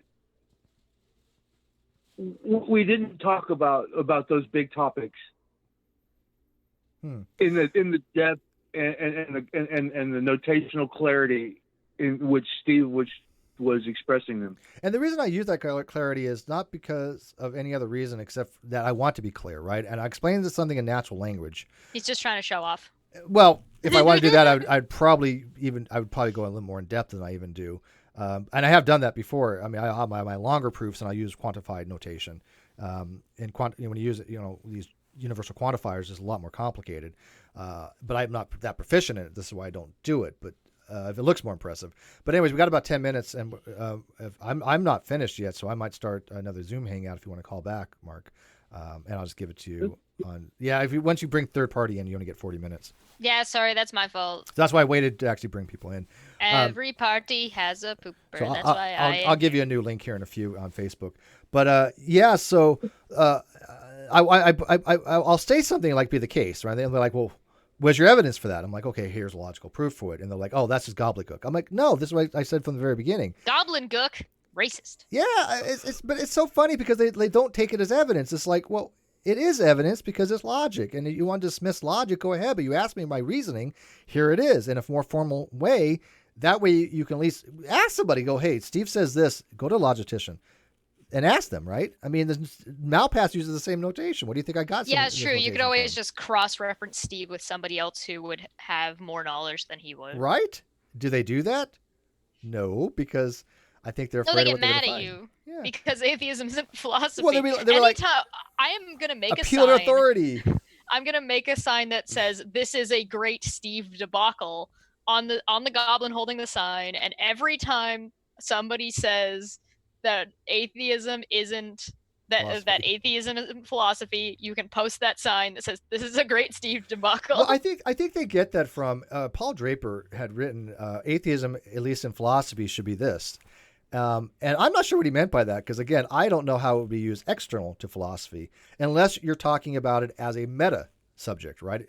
And so maybe that's what he meant by that, right? If I'm talking about atheism not as a philosophical thing, but I'm talking about it as maybe a demographic, right? Then maybe that maybe there's a meta thing to be had for that.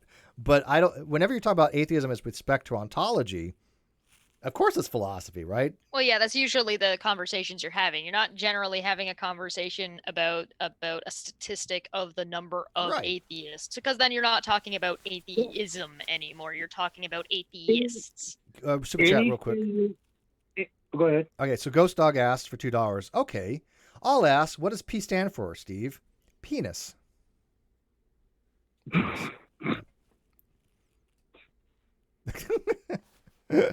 That's not what it stands for.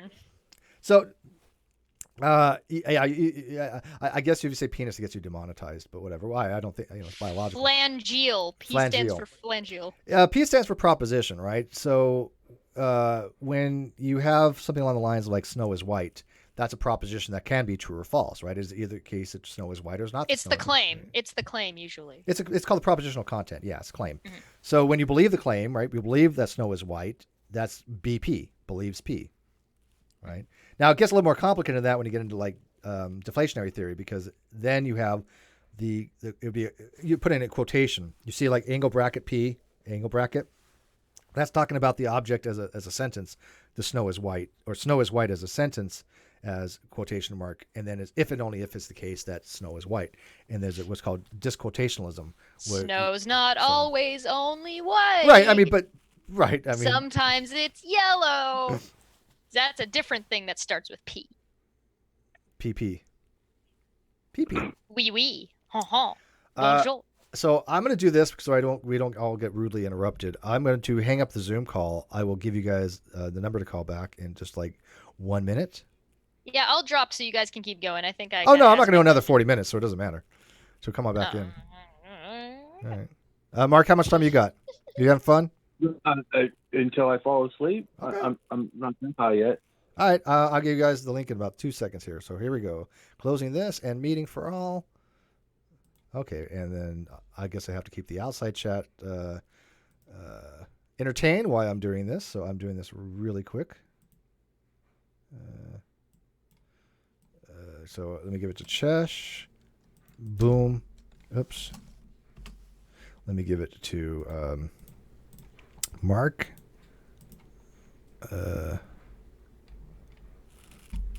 Oh, it's a little more difficult for him.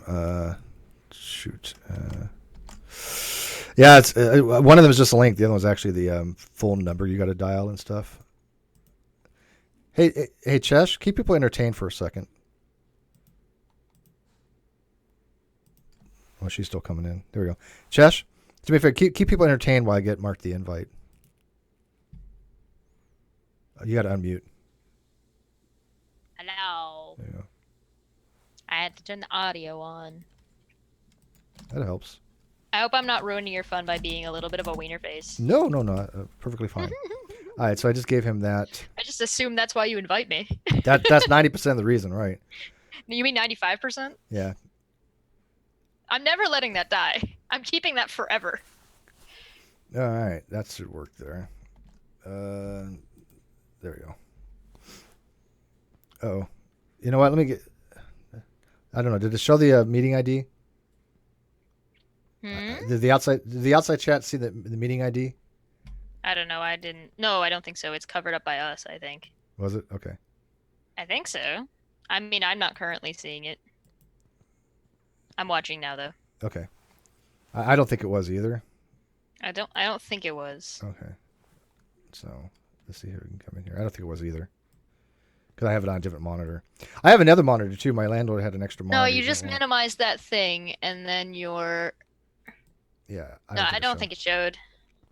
So I have a third. I have a third monitor here. Hopefully, if I can figure out how to get it going, because I've got a really good graphics card with multiple HDMI outputs. My motherboard has a plug on it that's an HDMI plug, but it doesn't do anything, and it drives me crazy. It's just I have this useless HDMI port that doesn't go anywhere. What do you mean it doesn't go anywhere? It doesn't. If I plug anything into it, it doesn't register. Like it's not there. Oh, well, that's kind of bogus. It's bizarre. Are you sure? I have something similar, but it's not an HDMI. It's called a mini port display adapter, I think. But it's a different plug. I don't know what the hell to do with it. But anyways, he's back. Hello.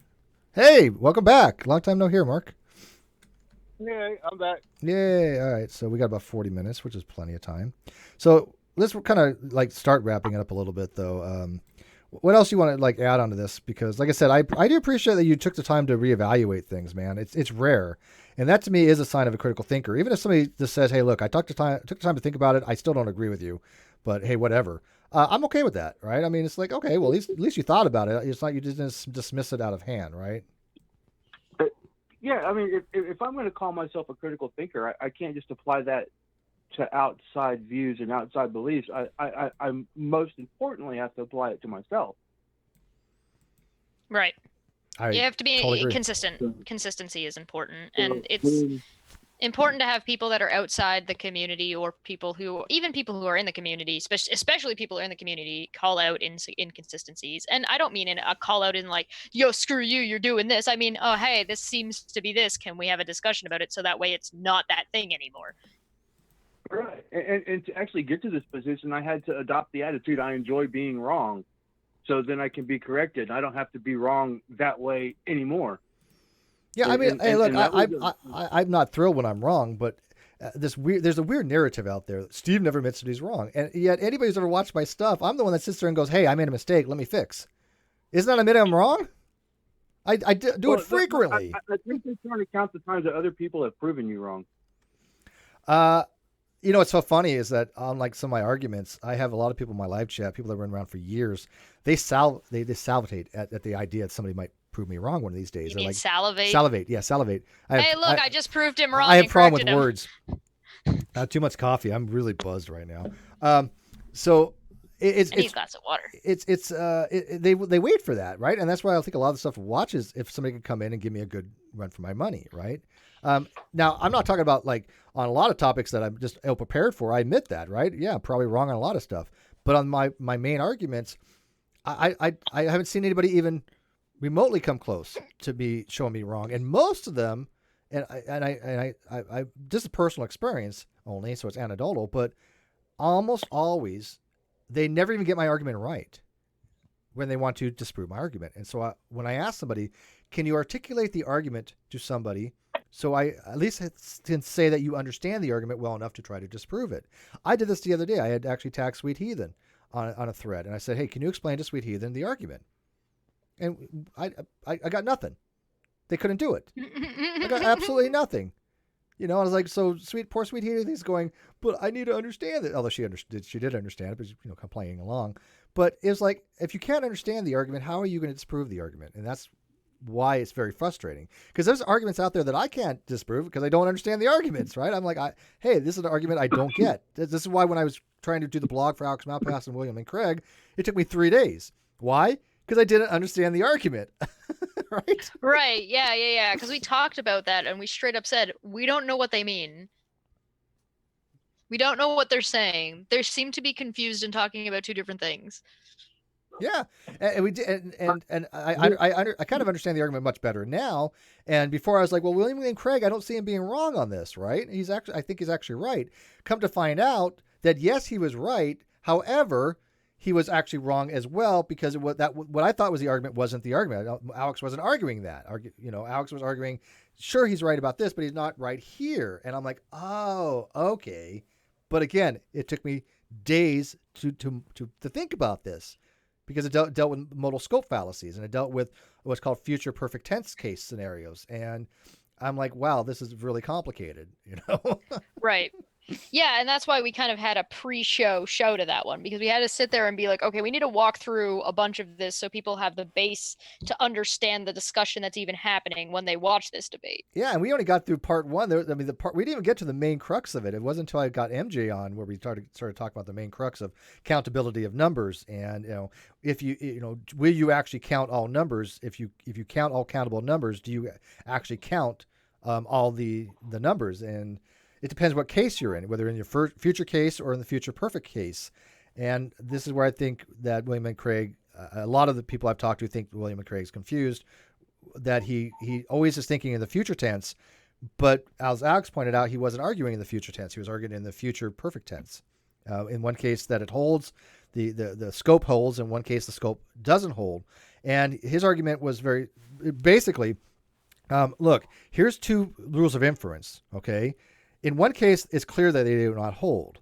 But in the other case, they seem to hold. And to show that they don't hold, you need a defeater for it. You need to show why it is not the case that they don't hold. And that was Capturing Christianity, right? On that channel? Yeah. I really think they needed a different moderator, so like somebody who knew the topic a little bit better, just so that way they might be able to help get both of them on the same page, because I think they ended up talking in circles. Yeah, they weren't on the same page. And Alex was not arguing that the two rules of inference must hold. He wasn't arguing that. That's because that's what I wasn't sure of either.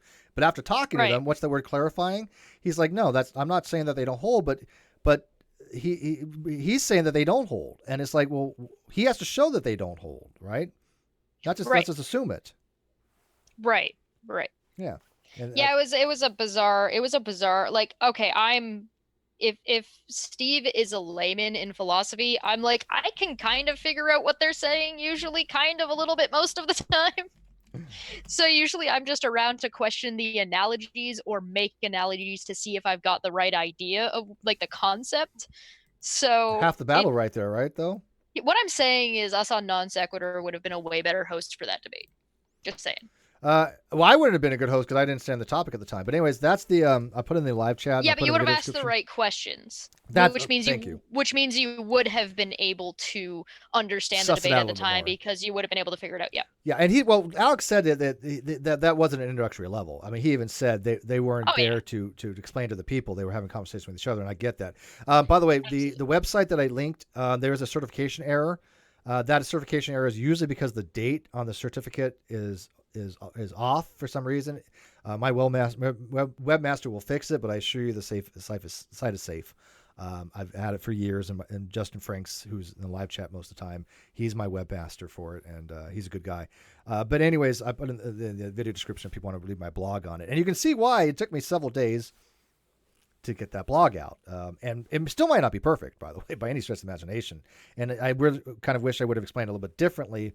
But when I had Alex check it over, he's like, "Yeah, you got the main idea of it." So, but Anyways, back to Mark. I mean, support Mark's just sitting there. Just Sorry. sorry, Mark. No, We're both dominant here. Yeah. pardon me. Gives me time to smoke. Yeah, there you go. Yeah. Well, just don't catch the virus and smoke. I'm coughing for a reason. Are you sick? So are the ill people. Are you They're also infected? coughing for a reason. Are you going to be part of this zombie apocalypse? Are you going to be undead? Brains. I might appear that way. I'm just high. Because that's the next step. I mean, people don't realize that this is probably the zombie apocalypse. It just hasn't fully kicked in yet. I found a fantastic article that I want to read. I probably won't do. Maybe I'll do it on a live stream that I want to read. I won't read it here, but oh my god, it's conspiracy theory like just. Yeah. Please let it be that we manufactured this disease in some lab and underground They in determined China, that can't be the case. where it got out into the population and mutated, and now we're gonna fucking go to the zombie apocalypse. Please. Yeah, I would be Oh, it's kind of better. cool, but Oh, it's better.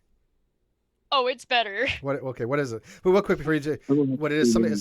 Lloyd in the live chat, he says, Steve is brilliant. I like his integrity, and the only reason I mention that is because I find a lot of people using my name, all they want to do is attack my credibility. They don't attack my arguments, right? They don't attack any of the things that I've said as far as what my beliefs are, what I'm able to show, and my logic. They're just like, Steve's a mean big poopy head who lies every day, and yet I have yet to have anybody show where I lied. I'm happy if they could. It'd be great. I mean, I'll be like, okay, well, you know what? You caught me. I'm a big poopy head. And I follow my sword kind of thing. But I'm like, if that's how you want to spend your days, making videos saying that I lied, okay. But when does this happen? Because I've been on 8 years, and I've had a lot worse people come after me. I've had flat earthers and younger creationists. They love to destroy my credibility. So. From all the evidence that I've ever looked at or ever seen or watched or heard, I can't think of one time where you've been actually caught out in an intentional, deceitful lie. There hasn't been. There legit has not been. I've never tried to intentionally deceive anybody. Now, has been things taken out of context and I have it explained? Sure. And people go, well, that's a contradiction. No, it's not once it's explained in context, right? But I don't willfully lie. If I have something that I don't want to give to somebody, it's not because I'm being dishonest. It's because I know they're going to take it out of context. I've learned that recently because before I was still transparent.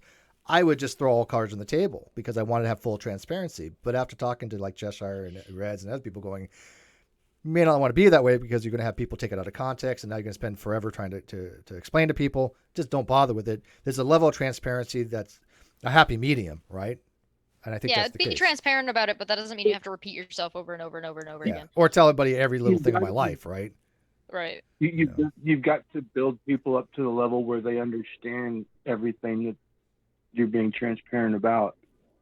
Yeah, I have people that know me in real life, and so I couldn't get away with anything anyways. Like, Colorado biker prepper, he's visited me, right? I mean, he's been to my house. We've been out together.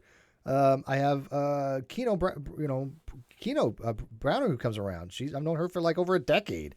If I was lying about my history, if I was lying about my past, people would know, right? So why bother? So, why do you need to? Are you ready for this? Yeah, go ahead. I was quickly introduced to the prevailing conspiracy around COVID-19. It's quite simple. Andrea Crome. Sorry, no, that's not right. Adrenochrome. Adrenochrome. Yeah. Is a drug for the liberal elite of Hollywood made from actual human brainstem containing hormones from the adrenal gland. Hillary Clinton manufactures this drug by torturing children in a pizza shop. Bracket. If you order a cheese pizza, that's the code. End bracket. Tom Hanks is addicted to I can't say it right, adrenochrome, and he caught COVID-19 from the latest batch of tainted adrenochrome that came through Celine Dion, who is a high priestess from the Church of Satan. She is well versed in poison and has been lacing her children's clothing line with a chemical that makes our children gender neutral. Tom Hanks signaled to the Hollywood liberal elite cabal deep state in his Golden Globes acceptance speech that there would be a shortage of adrenochrome. Ellen has closed her studio audience. I'm assuming they mean Ellen DeGeneres, because she was addicted as well. Heidi Klum is too, and so is Michael Rappaport. This is a direct quote from True Patriot. All true. Quote, that's all true. Every bit of it. What? Yep. What's happened to Celine Dion? I remember her as young and vibrant, but boom, she's a far cry from my memory. Let's not forget Michael Rappaport. He just doesn't look right. A tad pale. Low on iron? Question mark.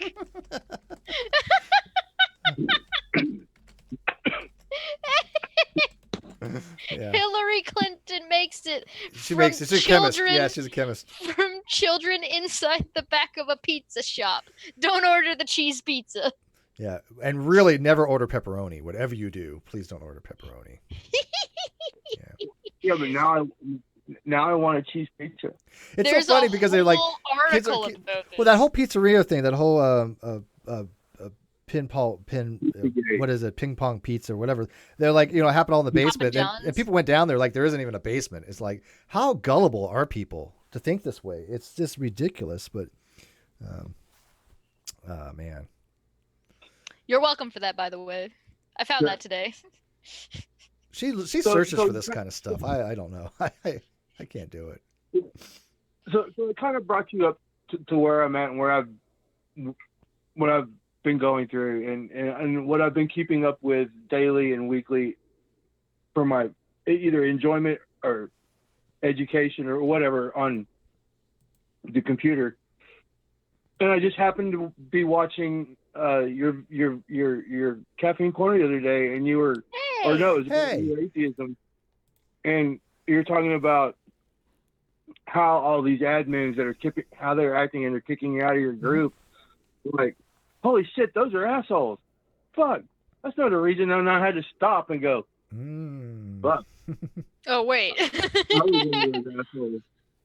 And then I had to think, okay, since I've been honest in searching and looking into things about myself, I kind of have to be honest, and I owe Steve an apology for my behavior because it wasn't the best.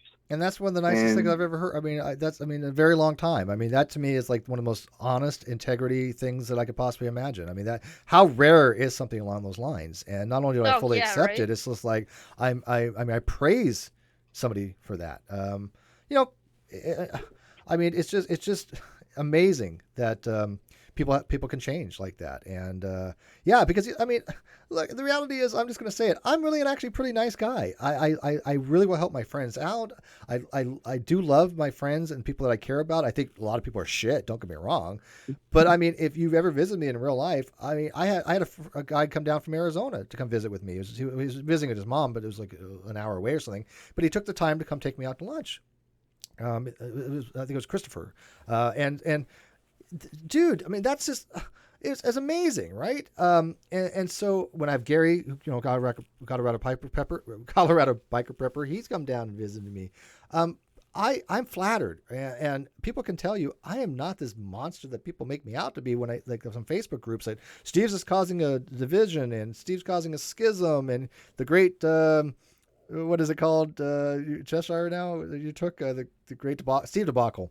The great Steve debacle. It's if they actually people just said, hey, maybe let's listen to what he has to say rather than to be dismissive. I don't think it would be any debacle. But you get Matt Dillahunty out there going, Steve's wrong by fiat. Don't believe anything Steve says. And a flat earther can never be correct about anything ever because they're a flat earther.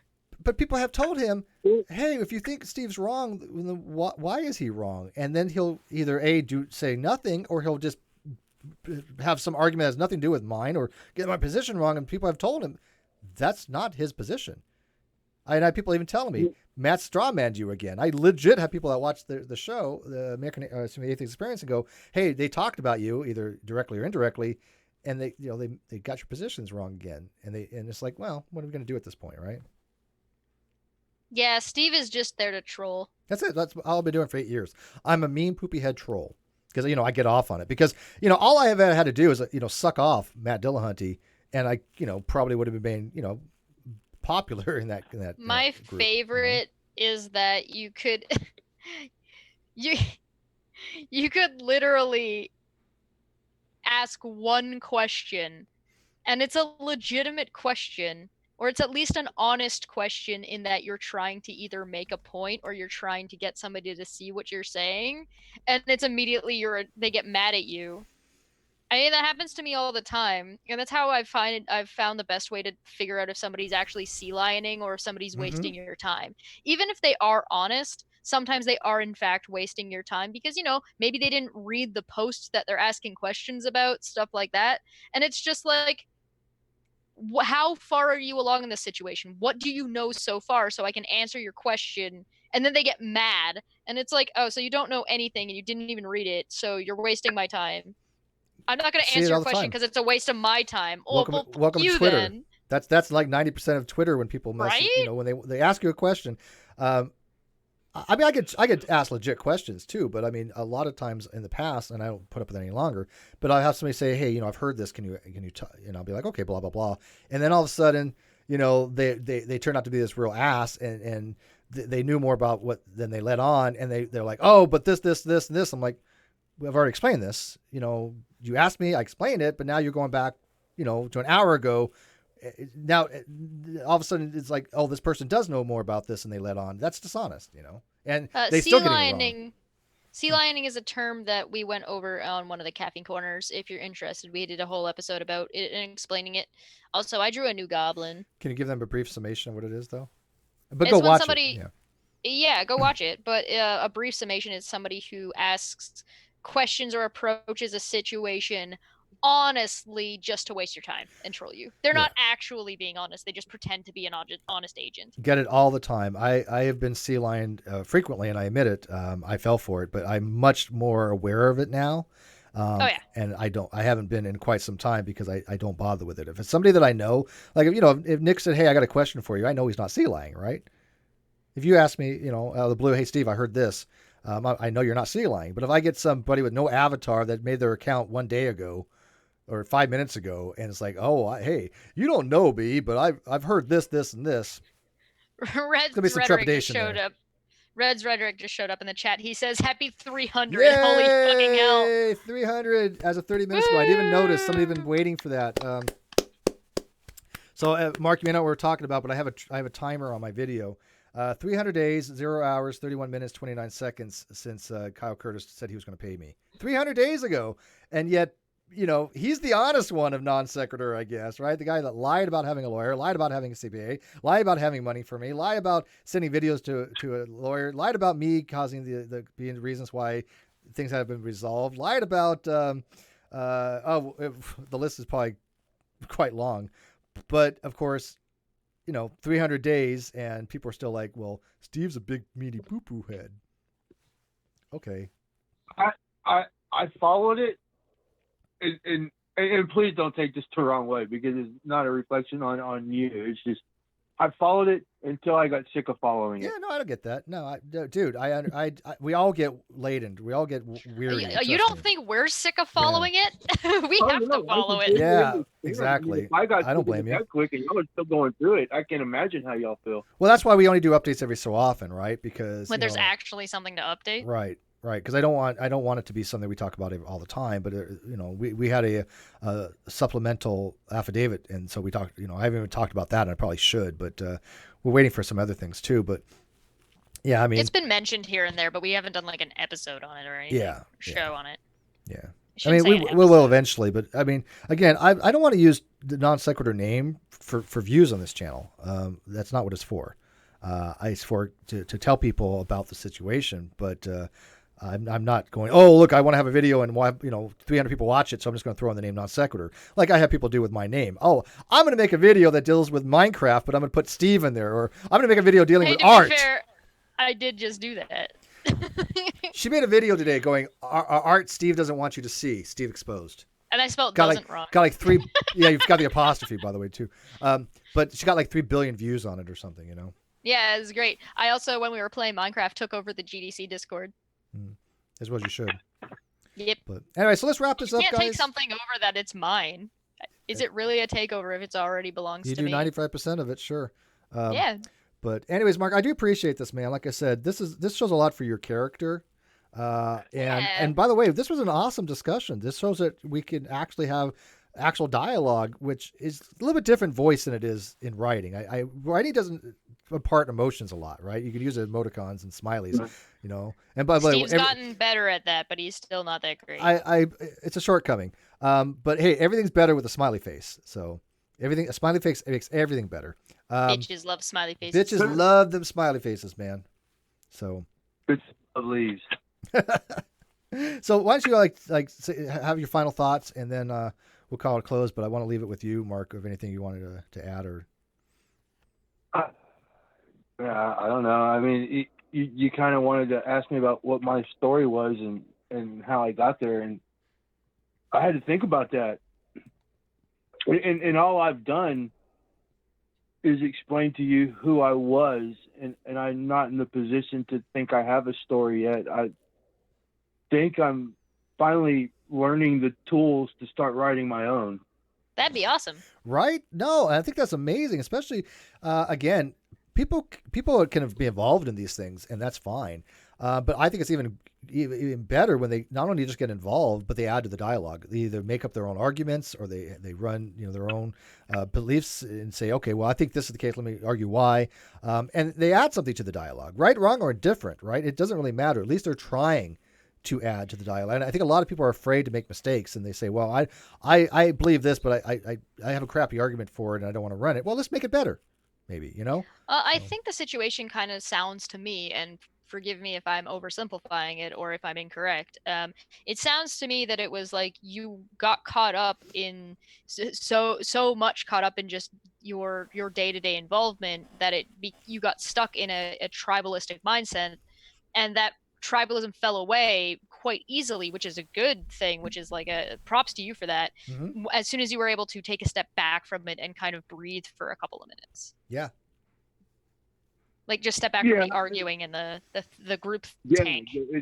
Oh my God. And the stupid and nonsensical arguments and when you realize that atheists have them just as much as maybe you could argue with it just as much, but they have them just like theists would have them. There are bad atheist arguments, and sometimes they can act just like a theist or evangelistic theist, right? And so people have to realize that we're not tribalistic here, and you have to police your own. I mean, atheists are non-believers. I'm a non-believer.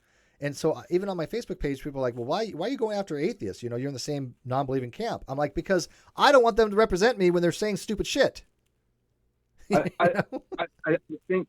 I think non-belief is necessary. It's not sufficient. Oh, non-belief for atheism? Yeah. Yeah, and that's what I've always said. Non-belief is a necessary precondition for atheism, but it's not sufficient, and that's only because there are different ways these words are utilized. That's it, right? I mean, so that's by logic. I mean, logically, that has to be the case. It doesn't matter what definitions you use. It doesn't matter semantically. It is logically the case that because there are these different usages, if I said I'm atheist, right? The only thing nowadays, because it's been so muddied, is that you can determine is that I don't believe in a God. That's the only thing you can get out of it. But I might actually believe there's no gods, right? If I am an atheist who believes there's no gods, it doesn't carry what it used to carry because it's been muddied. Now you have to ask somebody, well, what do you mean by atheist? Do you mean that you just don't believe, or you believe there's no gods? Now you have to ask an additional question that didn't have to be asked before when everybody used it in the positive epistemic state, which was several decades ago. But these organizations have tried to change that, and this is what I say: it muddies the water, makes it more confusing because now you have to ask an additional question. It seems to me, and I'm kind of actually discovering this tonight, that lack of belief, atheism. Is it really even a position? I mean, it's half of a position. It's a second order position, it's called, and the reason being it's a position about a position, right? I have one of the proofs that I had shown before. It's just that, look, if you hold the weak atheism as atheism, it's logically indistinguishable from agnosticism and weak theism. Logically speaking, there are epistemic differences, but logically it's the same. And so it is a position, but it's a position about a position. It's like, okay, I've suspended judgment on that proposition. So I believe, that I cannot answer the question. It's a second order belief about the proposition. It's not directly the proposition, because if I say I believe the proposition, that means I believe it's true. So when somebody says, is not believing a position, well, it is, because you only have two states, a dichotomous state. You believe or you don't believe. This is what Matt Dillahunty and other people love to throw out there. They trout this out there like it's defeater. But Steve, you either believe or you don't believe. Ergo, you're wrong. And I'm like, oh God. Oh, it just kills me when they say that. Isn't it if the proposition at least one God exists? Mm-hmm. Do you believe the answer is yes, at least one God exists, or do you believe the answer is no God exists? Yeah, and I don't have a position either way. I take the agnostic position on it. I don't believe the proposition is true, and I don't believe the proposition is false. It kind of spawns two separate positions that you have to consider. Well, it does in a way. I mean, you're right, because there's a proposition and the negation, right? But if atheism is framed in terms of theism, so if you deny theism, you're an atheist. If you accept theism, you're, the belief that you accept that God exists, you're a theist. So it's framed that way. But there's always going to be two positions. Anytime you have a proposition, you have a negation. Right? You have a dichotomy that is entailed every time you have P, because of the law of non-contradiction. Is defined to be the negation of P and not P, right? So if you have the negation of P and not P, if you do the math, it comes to P or not P. So that P or not P has to be the case. That is a tautology. So any P, the sky is blue. There's a negator for that. It is not the case the sky is blue, right? But anyways, that's a lot. That's gets into the weeds there, but. Anyway, so so far I'm following, and that's kind of like where I like to go, because it pushes the boundaries of what I can understand. Did you ever read my primer on that? I have like a primer on basic that. Go to my webpage and look up P or not P. Just www Great Debate Community, P or not P, and it's a little bit of. I understand. I understand the consequences of P not P. Pretty well from just the things that you posted in the group. Yeah. I mean, it's pretty well standard. I mean, that's classical logic. Now, other forms of logic are a little more complicated when you get into pair-consistent logic and what's called intuitionist logic. Like, for example, double negation, like not P, right, is P in classical logic, right? It's double negation, right? Basic math, negative is a positive, right? But in intuitionist logic, it doesn't have an entailment. Not P doesn't entail P. You actually have to demonstrate P directly. But again, that's because it's a different form of logic, right? So anyway, I'm not a logician, so I don't get into the the technicalities of those types of logic, but I understand the concepts. But we got 5 minutes left or so, 10 minutes left or whatever, and so we're going to wrap it up.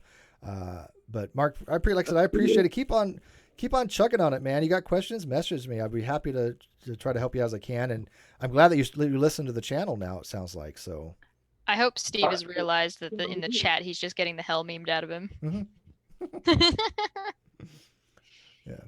I would never harm Puck. Yeah. But Steve blew up my dog, not clickbait. Yeah.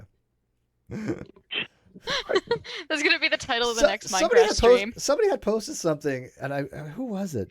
One of my friends had sent something to me of all these clickbait titles that has, I guess they were real titles from YouTube. It's like, and then it posted, then it was like what actually happened, cashier spit on me and somebody sneezed or something, or it's like so overblown, and yet these were real events. These were like people that use these clickbait titles, and I'm like, oh my God, these are hilarious. Steve paid Goblin Queen to fill my strip mine with silverfish. Watch till the end. You won't believe what happens. You won't believe what happens. Yeah. Oh, God. What happens at the 30-minute mark made my dad lose his mind. Made my dad abandon my family. Yeah, what's some of the other ones? We'll have to come up. We'll do a show on clickbait titles one of these days. Maybe we'll do Oh God, that'd be fun. I'll find that list that somebody sent me. Maybe we can go over that because it's hilarious. You won't believe number 5. Yeah, exactly, right. Yeah, what they discovered was, they never could have imagined. It's like, okay, but anyways, aliens ate my house. That one's true. All right, Mark, thanks a lot, man. Chesh, appreciate it. I'm going to actually go eat because I haven't really eaten anything all day. I've been busy. I watched your art thing, which, by the way, I put the link in the video description because I was exposed And Yeah. Chess exposed me by her drawing. It's true. I didn't, you know what? And I don't mean this derogatory, but I didn't really realize how simple some of that stuff was to draw the way you explained it. I could actually probably do that. I specifically, well, I did the goblin. The first way I showed to do the goblin was in a way that you could do it in paint if you wanted to. Yeah. And then when I showed how I do it, it is a little bit more organic looking. It's a little less clunky looking, but that's just a matter of practice. But I could probably follow that if I had to, though. Same concept. I bet I could actually repeat that if I really had to. I could probably like paint by numbers kind of thing. I could probably do. Oh yeah, that was the goal.